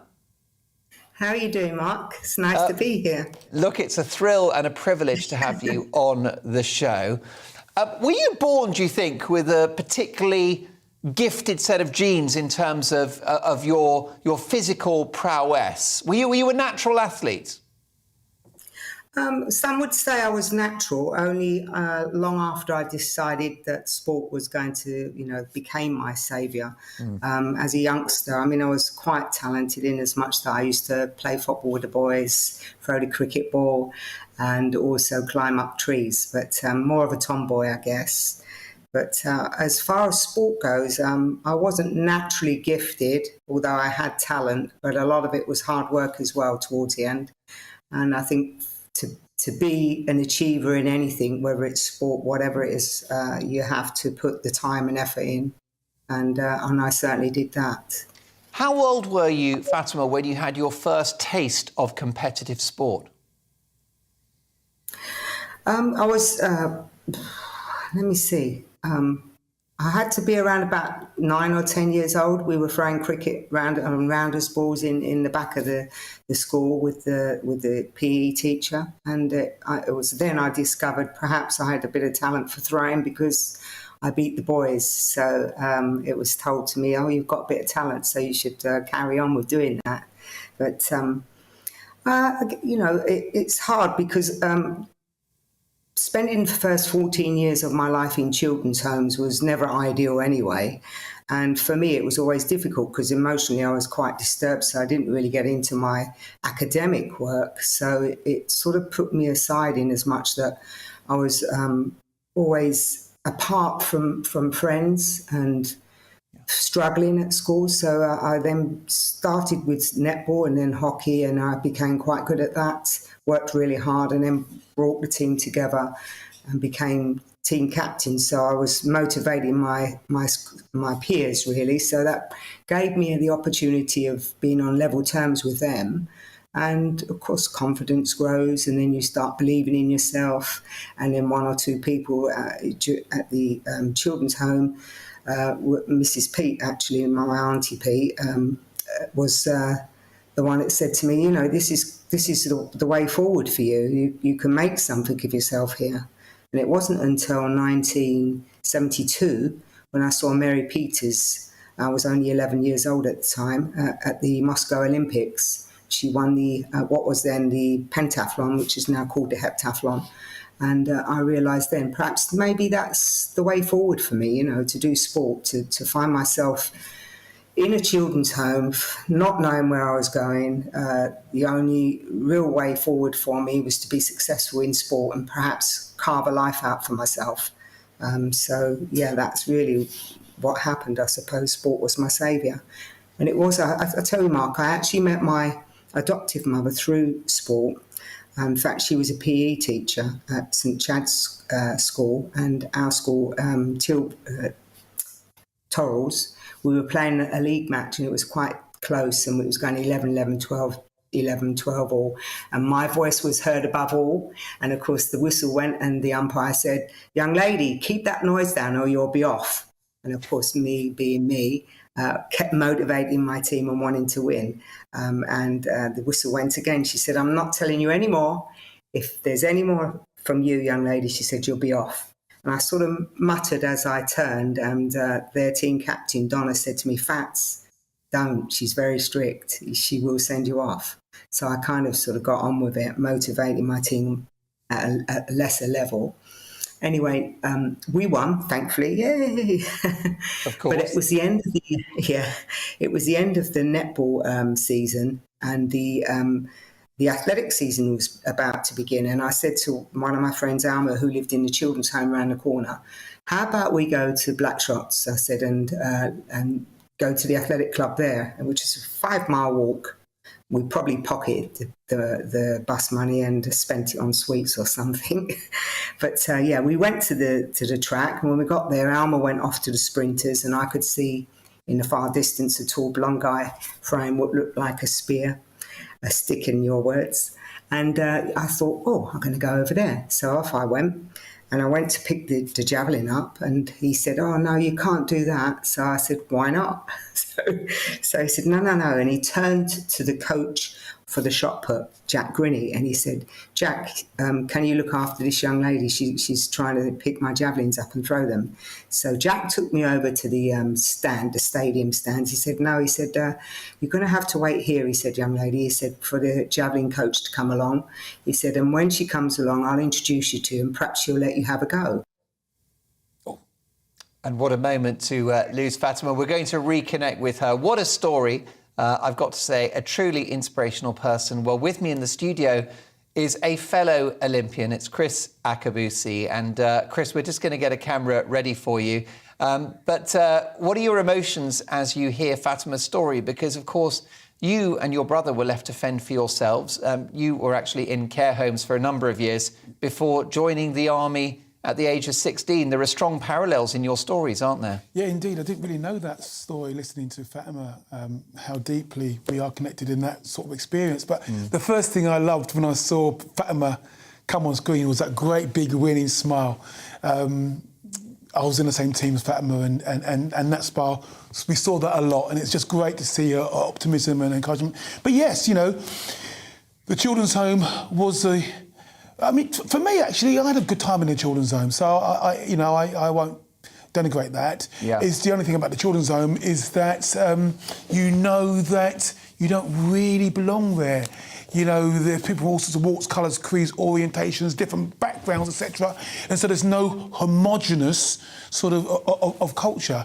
And it was in the children's home where I decided I wanted to get rid of my name. My name was Kizi to Kizia, which is a beautiful Igbo name. And I changed it to Chris because I wanted to fit in, because in the home, I was standing out as an anomaly. But basically, I was really, really happy because I felt safe, secure, and I had a place to belong in the children's home. So, you know, listening to Fatima's story there, I can understand that little rascally nature that she developed in the children's home and how she developed this relationship with her mum. Margaret Whitbread and her and Fatima were always together and was a close-knit unit, and you just saw them rise up through the ranks and become world champion in 1987. So, yeah, brilliant story. It's a wonderful story. Well, I'm delighted to say we've got the line back to Fatima Whitbread. And Fatima, just incredible parallels. Look at that smile again. Look at the two of you together. I mean, I'm properly starstruck. We've gone double Olympian now. I'm being spoiled rotten. Fatima, your story and that of Chris are remarkably similar, real parallels. Yes, I mean, obviously, Chris is with that remarkable smile as well, Chris. Happy smiling face of yours. It was great to see someone like Chris on the circuit when we were competing, because he kept things light, and it was a nice opportunity when you think the stress and strain that comes and the pressures with top flight international sport. I mean, each childhood's different, I guess, and I think for me it was always a struggle because 14 years of being incarcerated. I don't think that the house parents, unfortunately, were too young to understand the emotional turmoils of what was going on with us young people. And it was, we had an uncle, actually, it was more like a Hitler. So it wasn't an easy time for any of us.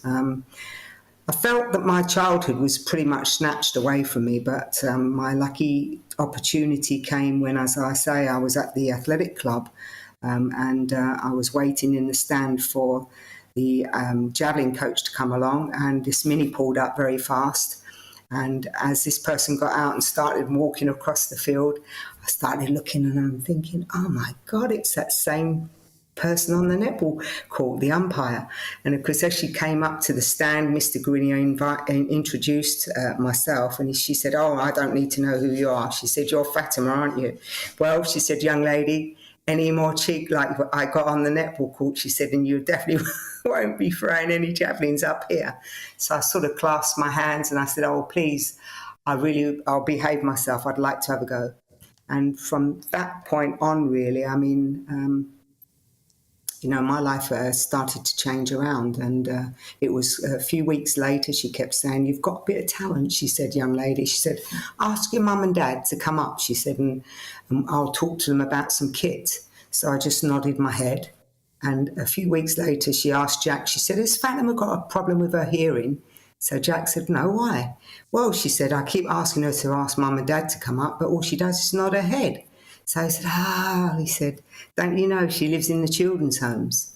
So with that, a few weeks later, she brought up a javelin and some boots and she threw them down. She said, those boots, she said, they're a couple of sizes too big, she said, but stuff them with paper. She said, and you'll have a nice pair of boots to throw with. And she said, and I had a young girl that's retired, she said, so here's a javelin. So that day, I couldn't wait to get back to the children's home to show the German student who was looking after us kids during the summer season when the house parents were away. And so I decided to get on the bus to go back quicker. And it wouldn't happen now. Obviously, they wouldn't let you on with a javelin. But the bus driver turned up, the doors opened, and he went. And I went... You're not going to say no to that? Lady, get on the back of the bus, he said, and behave yourself. Brilliant. When I got to the home, I actually showed Ingrid how I'd throw this javelin. Very quick story, Mark. I smashed the French window, sadly, and Ingrid held her head in her hands, shaking it, saying, oh no, you're going to be in dead trouble now, because that's the way it was with the house parents. So when they came back, they gave me a month ban. And everybody started saying in the schools, events, like different schools, oh, Mrs. Whitbread thinks you've bunked off with the javelin and the boots and sold them and you're not going to come back again. So I then got up very early one morning in the children's home and went downstairs to the bureau, and I took out in my ignorance an airmail envelope, and I put, Dear Mrs. Whitbread, sorry I can't come up to throw the javelin at the moment, only I smashed the French window and I can't come out. I said, but one day I want to be the best javelin thrower in the world. So I stuck it down and I put Mrs. Whitbread, St. Chad School. So as I went to school that next morning, I popped it in the post box. And of course, it took a couple of weeks, but Mrs. Whitbread then started getting on the house parents' cases. And fortunately for me, I was able to get back to throwing ways. And that really was a start of the new young Whitbread. And tell me about the length of time, the duration, that timeline between the first time you met Margaret Whitbread and the moment that at the age of 14 she adopted you. How old were you when you first met her? It was 14 when I went to the family. My brothers only know me as Big Sis because Greg was 4 and Kirk was 2. Sadly, my father is no longer alive. He passed away a couple of years ago. It was, I guess, in the summer of that year, that same year I met her, she asked me, would I like to come and meet the family and would I like to have tea with them? So I said, yeah, that would be great. And of course, I remember playing piggyback with the boys in the garden and got on very well with the family. And my mum said, "Oh, would you like some salad?" I said, "Yeah, I love salad." With what we had. And she said, "What about beetroot?" I said, "Beetroot? What's beetroot?" But I can remember being excited about everything. And then she said, "Well, how about if you come and stay for a couple of weeks during the summer season?" And so I went to stay for a few weeks, and then not long after that, I think the ball was set in motion to see whether or not I was able to go and live with the Whitbread family. So it all happened within a year.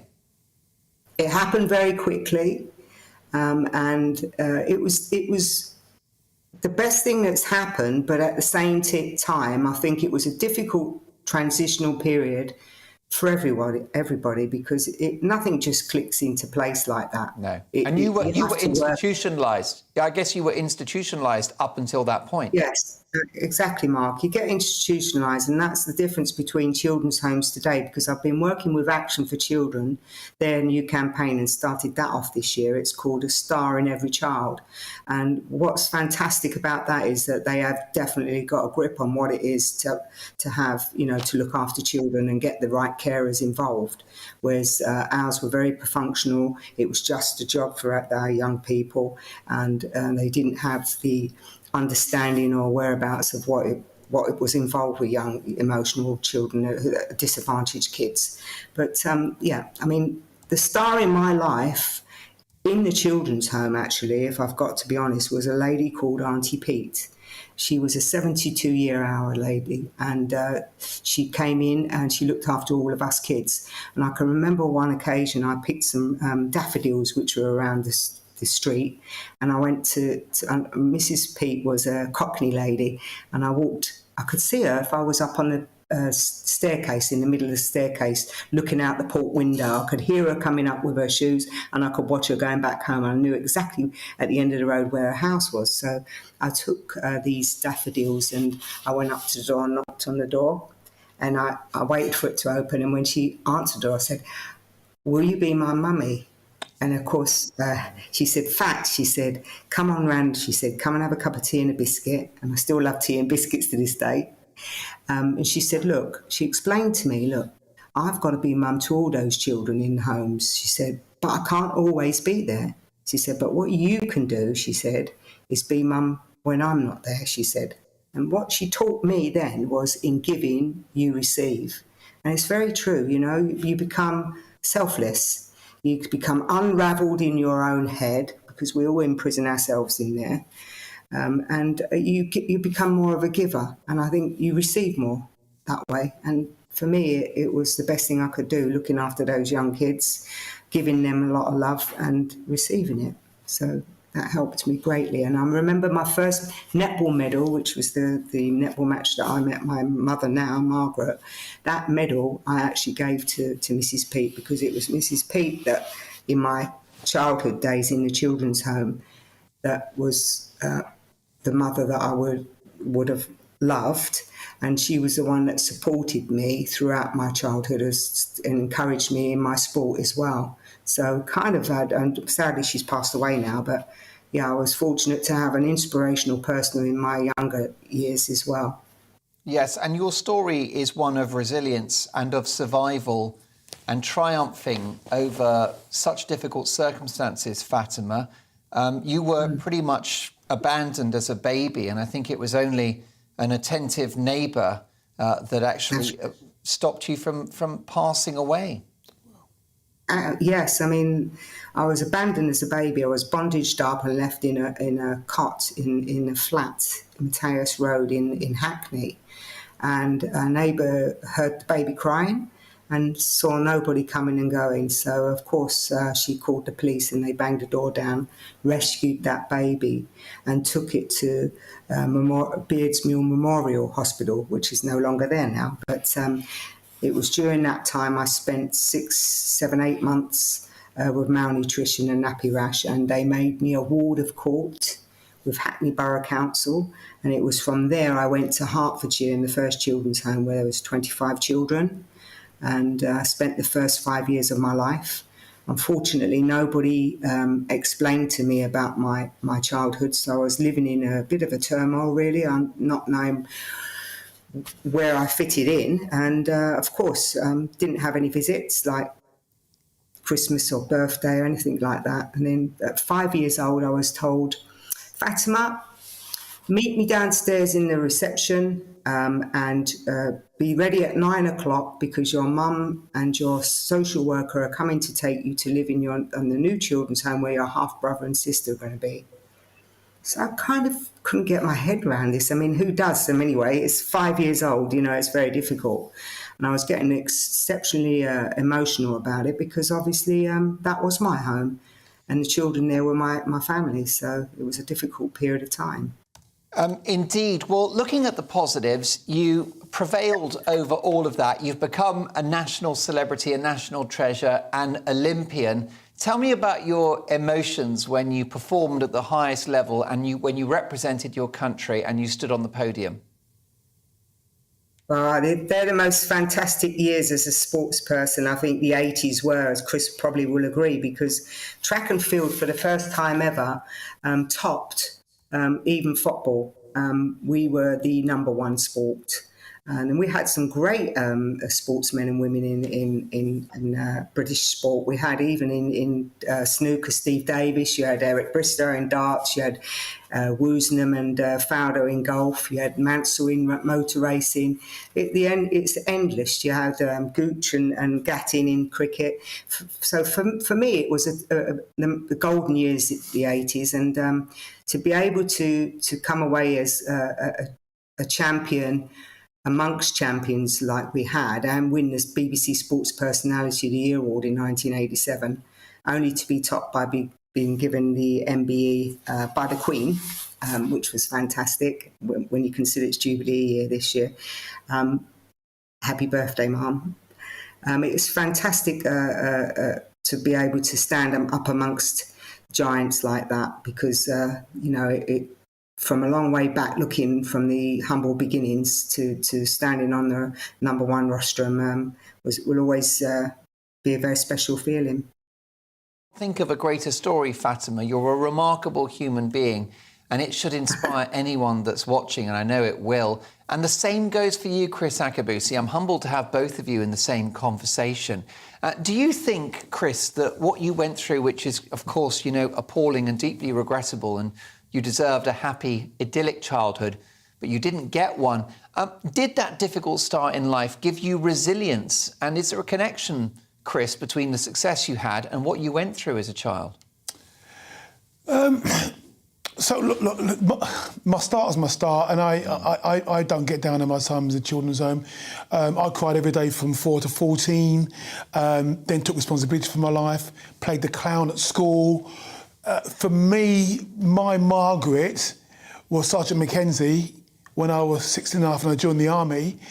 And he was the one who turned me towards a gift I had inside of myself that didn't need to be clownish, that didn't need to ingratiate people by doing bad things, that actually if I dedicated myself, worked hard, I could do great things in track and field athletics. It took me 5 years before I joined Fatima and the British team, but from 79 to 84, worked hard, and late 1984 was my first games where Fatima was Olympic silver medalist, I think it was Olympic silver medalist, was it Fatima? That's true, yeah. And Chris, it's always been a pleasure to compete alongside you. It was a wonderful experience, always laughing. Yes. your happy, smiling face. Was he always such a natty dresser as well? He's a clothes horse. Look at Fatima, she looks sweet, man. Look at sweet. Eubanks going on somewhere. Listen, Fatima, you are, not just a great Olympian, but you're a very beautiful lady as well. And of course, you've done lots of telly, not just throwing the javelin, but you've become a bit of a national treasure. You were in the jungle, you did I'm a Celebrity, you almost won it. I would imagine that experience was a walk in the park for you compared to those other soft celebrities. Yeah, actually. Was it? Fatima, no, for me, the picture I've got, Fatima, is you in that tank with that bug climbing up your nose. I couldn't believe it. You were so calm and collected. I was doing one for you, but you was calm and collected. That wasn't easy.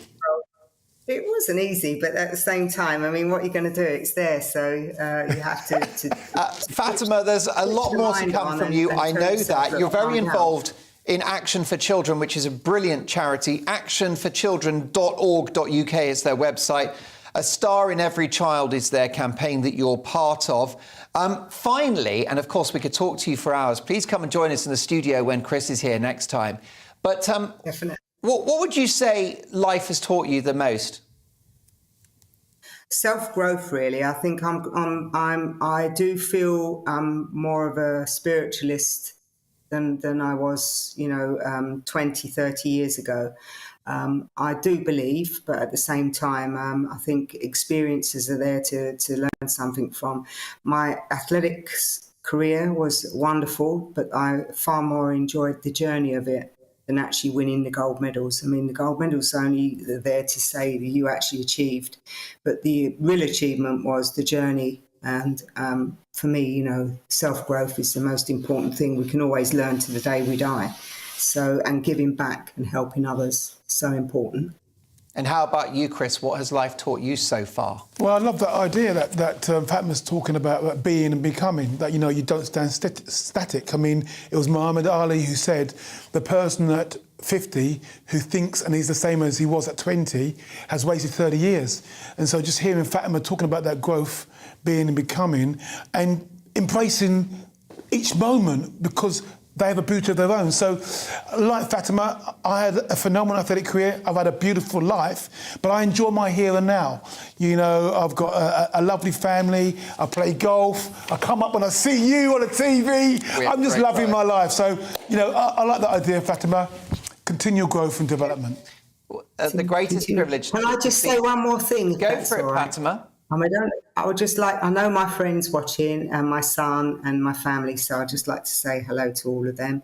Susan, Joanne and my son Ryan, and obviously my mother Margaret. So just like to say thank you for being a support to me over the years. It's not often you get that opportunity to thank people. So if they're still awake, that is, thank you very much. And I should be off now to bed because it is well past my bedtime. Yeah, it's a bit late for an athlete, isn't it?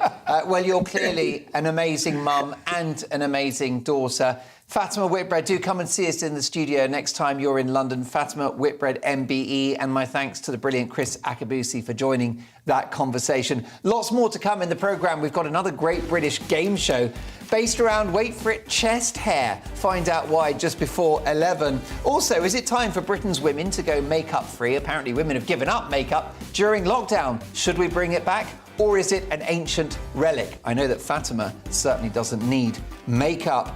Also, do you read online reviews when you go shopping or before going to a restaurant or hotels? We'll find out whether they're actually accurate. Lots to get through with my amazing panel, including the rather elegant Chris Akabusi. See you shortly.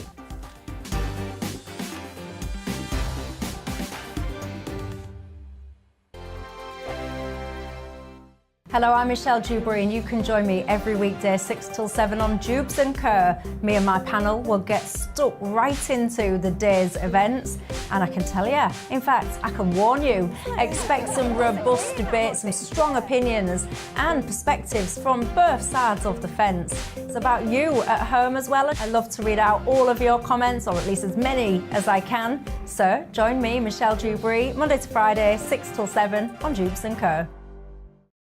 On radio, they call it the drive time slot, 4 p.m. until 6 p.m. as listeners head home. It's that part of the schedule when the dust of the day's events begin to clarify, and we try to make sense of it for you. Brazier is drive time for radio and TV. It's fast, it's punchy, it's opinionated, there's a Brazier angle and a little bit of levity. That's the question. That's two questions, actually. That's Brazier, Monday to Thursday, 4 till 6 on GB News. Hello, I'm Patrick Christie's. And I'm Mercy Moroki. Make sure that you join us Monday to Thursday, 10 a.m. until midday, right here on GB News for To The Point. We're not afraid to talk about the topics that matter to you or the big topics that always matter. We cover absolutely everything, from the breaking political stories of the day to law and order, what's going on in the channel. We're not afraid to hold people to account. We always make sure we include your views on our show. Indeed, if you're thinking it, you can guarantee that we're saying it. So make sure you join the conversation with us, 10 a.m. until midday, Monday to Thursday for To The Point on GB News.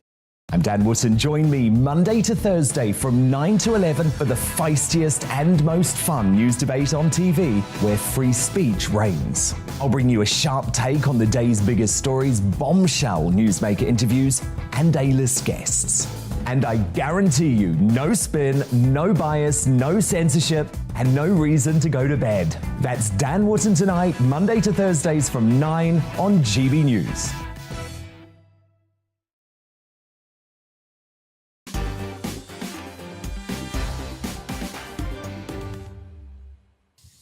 A big response to my interview with Fatima Whitbread and Chris Akabusi, who's on my panel tonight. This from Jackie. Dear Mark, what a beautiful woman inside and out Fatima Whitbread is. How about this from Chris? Oh no, forgive me, it's not Chris. It's actually Anonymous. But Anonymous says, Dear Mark, I was very negative about the media in relation to your earlier conversation. But I take it all back after that moving interview with Fatima Whitbread, who was a wonderful British athlete in the 80s.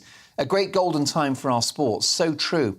We knew nothing about her story. She's a wonderful person. What a life. So poignant. She speaks so well. Thank you so much for having her on. And Chris, likewise.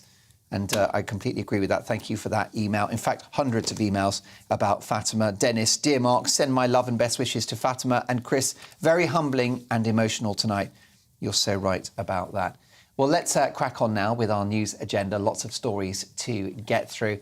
Of course, it's all about your opinions. So keep those emails coming in. mark@gbnews.uk. Working from home during the pandemic appears to have had a lasting effect on beauty habits, with women now wearing, on average, 28% less makeup and washing their hair roughly 20% less frequently than in 2019. Yuck. The study, conducted by retail analysts Kantar, also found that global sales of red lipstick have fallen by 40% since the pandemic, and women are now more inclined to grow their hair out to shoulder length. Obviously, I'm working on that myself. So what do we think about this? Why do women still wear makeup in an age of equality between the sexes? And is it time for British women to go makeup free? What do we think about this, Lisa? I thought you'd ask me.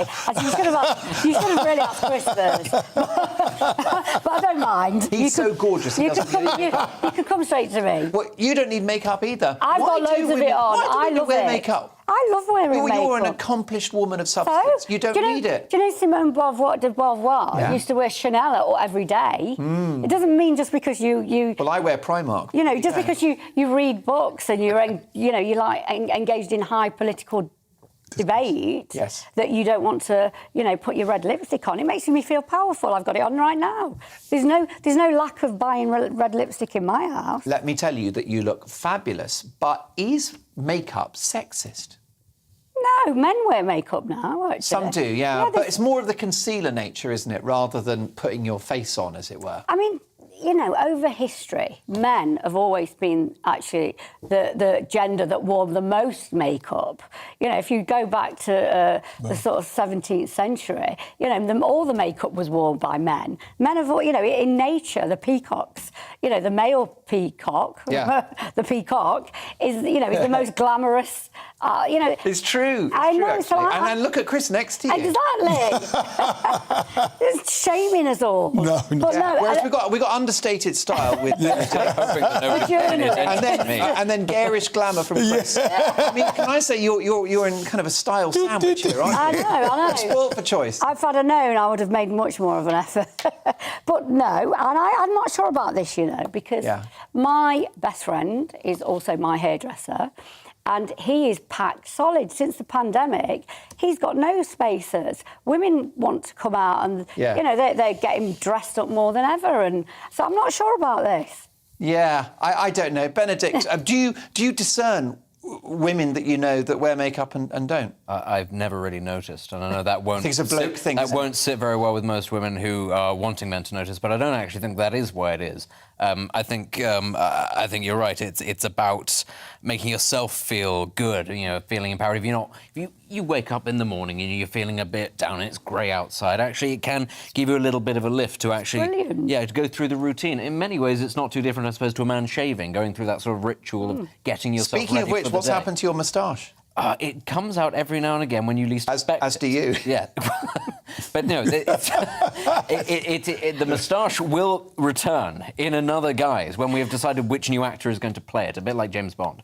Chris, makeup or not makeup? Well, so from my experience as a young man when I was in the UK, I left the UK in 1977 to go to Germany, and in 1977 the UK women were not prolific in their makeup, went to Germany, and it was a boom, all these beautiful ladies, and of course a lot of it was paint. Yes. So you know, and I didn't realise. Did you get tricked, Chris Ackerboos? Well, let's put it this way. I enjoyed learning about ladies and their makeup. So. I know you're supposed to say things like that. I'm not a lady. I wouldn't say that. Yeah. So yeah, crack on. Let them do what they want. As luck would have it, the team here on Mark Dolan tonight have compiled a selection of epic makeup fails, which might just put you off for life. This is David Dickinson, rocking the mahogany shade of brown.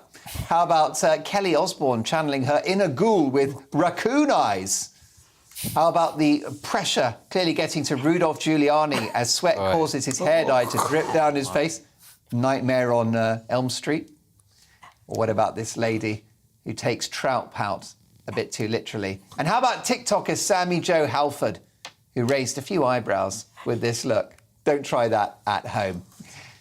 Now, in an increasingly busy world, it's tempting, isn't it, to skip reading reviews and buy something quickly online, especially if you've had your heart set on it for a long time. Well, online shoppers around the world have this week been sharing their products that they received that they weren't quite expecting, ranging from a mother receiving a bong, which I believe is a device for the consumption of drugs. Easy for you to say. Yeah, she got a bong rather than a crystal collection. A couple being left in hysterics after opening their book entitled Sex After 40, only to find a series of empty pages. Story of my life. And so the question is, do you read online reviews or even reviews for restaurants or hotels? Chris, are you somebody that checks all the reviews on Amazon? Yeah, so if I'm going to buy something, I will definitely want to see what the punters say. I discount the first couple because I suspect that they are put there by the purveyor.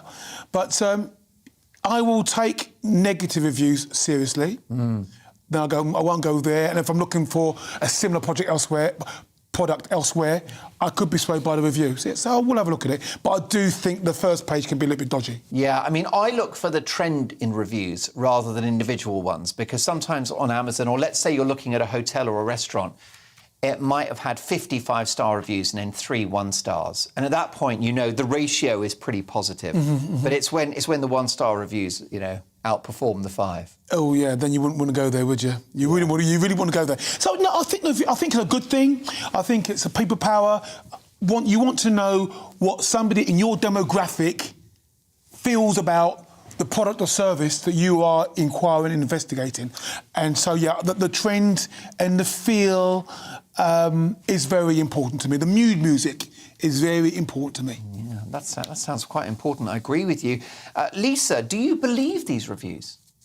Not always. No, I write some of them. I enjoy. Well, you believe those people that you take out of your busy schedule to yes, leave a review? I do. Some if it's very good or if it's very bad. Yeah. I mean, I recently went to a restaurant in Nottingham, and you know, I described the food as something that came out of Fanny Craddock's kitchen in 1970. That being a bad thing. That was a bad thing. Yeah. And you don't want anything that sounds like it came out of a fanny. Let's be honest. Well, we all did. Especially not. All right. Boom, boom. So therefore, and of course there is the issue of these bots, isn't there? These automated reviews, which are not accurate. But I think that they're the same as spam, which is you should read them, and if the grammar's really bad, you know it's dodgy. No. The reverse is true. I think the reverse. Is that right? I agree with you. Yeah. I mean, I've got my... I listen to audiobooks. Yeah. And if I absolutely think the book has smashed it, I'll get my phone out, I'm tapping my phone, got 2 fat fingers, left to right, all sorts of things. But that is my real thoughts. Brilliant, couldn't put it down, amazing, gonna go here again, gonna listen to it again. And if I'm back to front, who cares? There's only one thing better than a good review, and that's a good review from Chris Akabusi, isn't it? That's quite a good thing. Yeah, To be honest. How many does Chris hand out? They must be very good. Only the very best. I seem to remember a few years ago there was it's wrong to call it a practical joke, but there was a bit of a trend, I think it was on Amazon, of people leaving reviews for some sort of Ballantine's product, something like Surgical Spirit or something like that. It's not Surgical Spirit, something similar. And people would leave essays reviewing this incredibly mundane product, giving it 5 stars, and all the magnificent ways that they were able to use it, and the wonderful aromas and all that sort. And it became the on-running joke. Thousands and thousands and thousands of reviews, and so frankly, unless it's got that kind of review, I'm not really interested in it. So I'm also reminded of the fact that at the Edinburgh Fringe, everything has a 4-star review, and so you have no idea whether it's good or bad because it's got a 4-star review. Nothing. Actually, so that's a real good idea. So you get some of these surveys and reviews, and you've got to give 10 out of 10. So, like car manufacturers, they send you these reviews, and don't bother doing it if you don't give me 10 out of 10. Well, there's no point doing a review, is there? You know. So, I've seen some pretty nasty ones, actually, some nasty reviews, where they're trying to sort of get an individual sacked. They do. There's quite a lot of that as well, that sort of reviewing, on service. Review revenge. Yeah. Such, the woman with the yellow hair, Who could that be? Yeah, exactly. The woman with the yellow hair gave me... Red lipstick. Gave me very bad service, So I've read... Fanny Craddock's kitchen. Yeah, I've read some really bad reviews, which are nasty and quite personal. There is one thing that I do trust, and very quickly, and that is every week the Manchester Evening News does a very good review of Manchester United Football Club, and it is consistently awful, and I trust that to the end.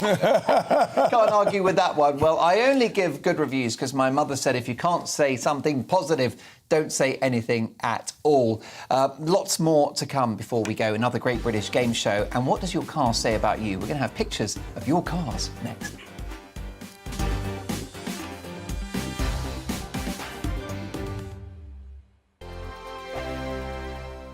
Hello, I'm Michelle Dewberry, and you can join me every weekday 6 till 7 on Jubes and Kerr. Me and my panel will get stuck right into the day's events, and I can tell you, in fact, I can warn you, expect some robust debates, some strong opinions and perspectives from both sides of the fence. It's about you at home as well. I love to read out all of your comments, or at least as many as I can. So join me, Michelle Dewberry, Monday to Friday, 6 till 7 on Jubes and Kerr.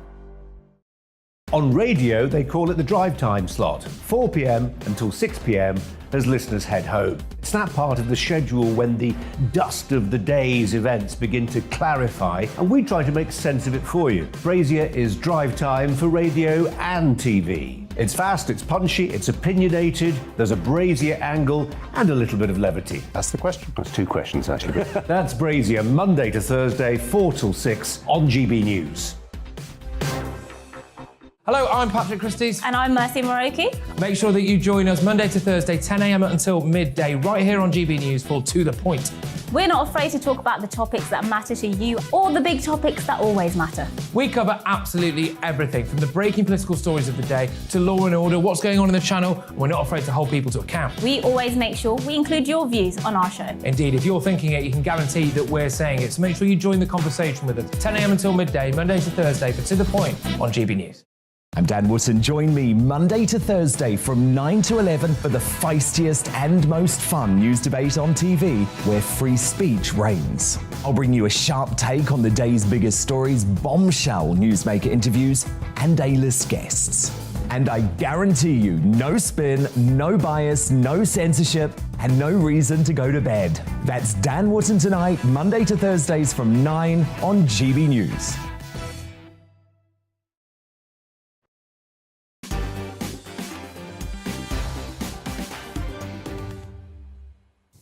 Declan says, I once read a review. It was a review of Gordon's Gin. 5 stars. Excellent. I disagree, though.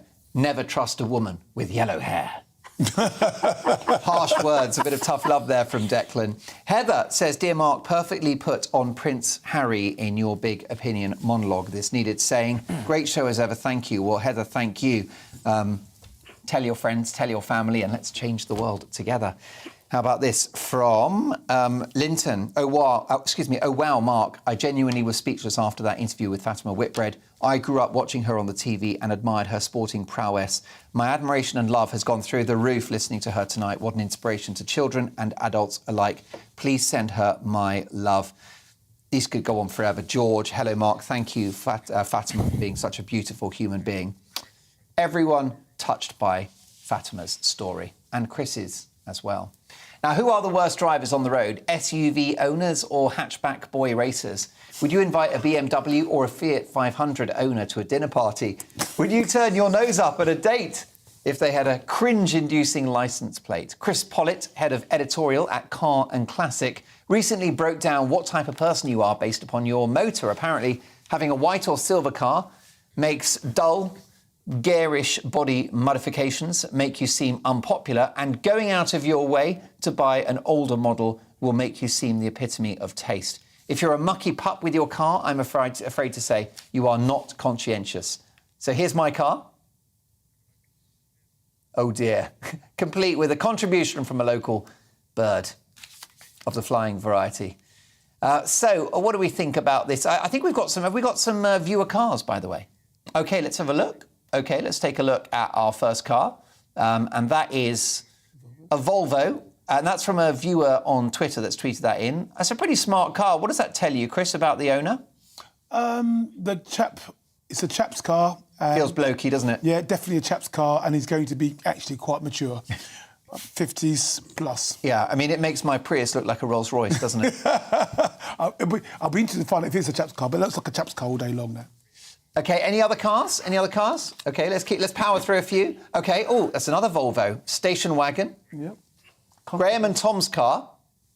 I'd say sensible and organised, Lisa. They've got dogs. Yeah, practical, very got practical. dogs, haven't they? Probably vote Lib Dem, I'd say. Very Volvo driver. Maybe green. Lots of kids. OK, our next car is from Lee. Let's take a look.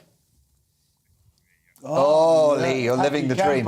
Happy. Brave, adventurous. Yeah, second car. It's the second car. It's not the main car. It's the second car. Brave, adventurous, and got a few quid. Could be a kidnapper. Yeah, it's a good point, by the way. Who's in the back of that van? Exactly. That's what I'd be worried How about our next wonderful viewer? This is Stuart with a rather fancy BMW. Dynamic, powerful, confident, young person. Fast. To be avoided. Brilliant stuff. Oh, to be avoided, according to Lisa. To be avoided. And one last car. Thanks for sending these. And it was somebody else on Twitter.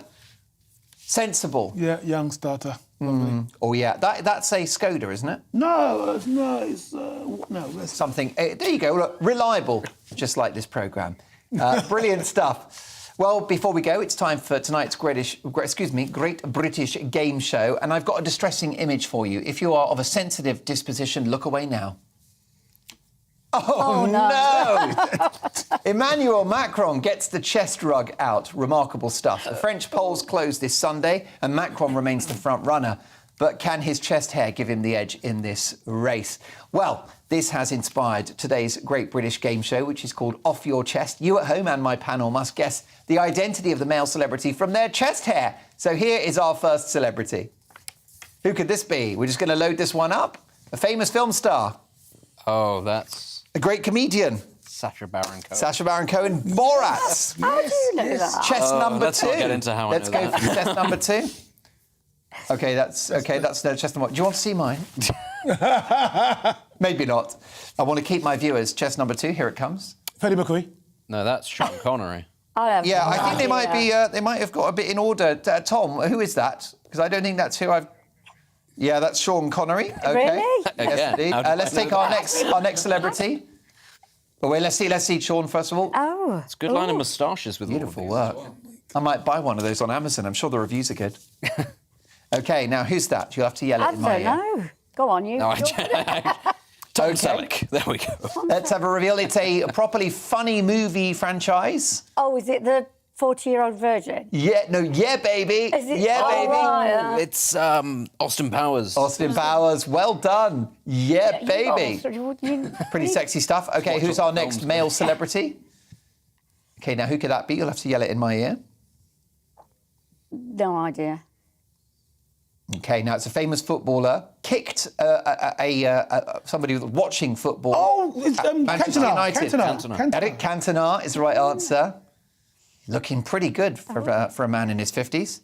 OK, let's have our next male celebrity. Another footballer. That is Ryan Giggs. Yeah, Ryan Giggs. Oh, yes. There's a lot of people. Yes. Oh, boy. A lot of people have seen that chest rug, including many people's wives. OK, and how about another male celebrity? Who could that be? Cadbury's advert. It most certainly is. Have we got time for one more, or are we out? That's Phil Collins. Phil Collins, yeah. Brilliant stuff. No. My thanks to my amazing panel who knocked it out the park tonight. Most importantly, to you for watching. Amazing to have your company. Thanks to my brilliant team, Tom and the gang. And stick around for Headliners. I'm back tomorrow at 9. Hello, good evening. I'm Stephen Keats. I've got your latest Met Office forecast. A bit more cloud for some of us through Friday, and as we go on through tonight, generally speaking, increasing cloud across particularly the south. It will be quite windy as well, with an increasing risk of seeing a few showers across the south as this cloud invades in from the near continent and the North Sea through the course of the early hours of Saturday morning. Not mounting to much the showers, but one or two nonetheless. Further north, it's mostly dry and clear for the bulk of northern Britain, but the north of Scotland will continue to hang on to a lot of low cloud half threat here. Chilly in one or two rural glens across Scotland, but most of us not desperately cold. High pressure to the north then on Saturday, low pressure to the south, which means for the vast majority of the UK, it's a brisk east to northeast wind. So it's going to be quite a gusty old day out there. You'll certainly notice it if you're out and about. And it will be a fairly cloudy start to the day across the southern half of Britain, from about northern England southwards. A few showers around. One or two of these could be quite heavy as we move on through the morning into the afternoon. The odd heavy, possibly thundery one for parts of South Wales, southwest England. Elsewhere, though, plenty of sunshine come the afternoon, again away from the far north of Scotland, where they stay rather grey and misty, and pleasantly warm, although temperatures are notched down on what we saw through the course of today. The breeze will take the temperatures back down that North Sea coast, and also then through Saturday evening will continue to feed in a bit more cloud, as there will be across parts of southern England, English Channel, where another clutch of showers will work their way westwards, ending up across Devon and Cornwall by the early hours of Sunday. Elsewhere, it's a fairly clear end to the day, again aside from the far north of Scotland where there will be some coastal mist and murk. So early showers on Sunday, then soon clearing away from southwest England, and then it's a mostly dry day once again, so the weekend's not looking too bad for the most part. Sunny spells, a bit more cloud from time to time, the odd shower across northern England. Just the far north of Scotland stays rather grey and murky, and again in the sunshine it's going to feel pleasantly warm, highs of 17-18 degrees. High pressure takes charge into the new week, lots of fine weather around, quite a lot of cloud at times, eventually turning just a bit cooler.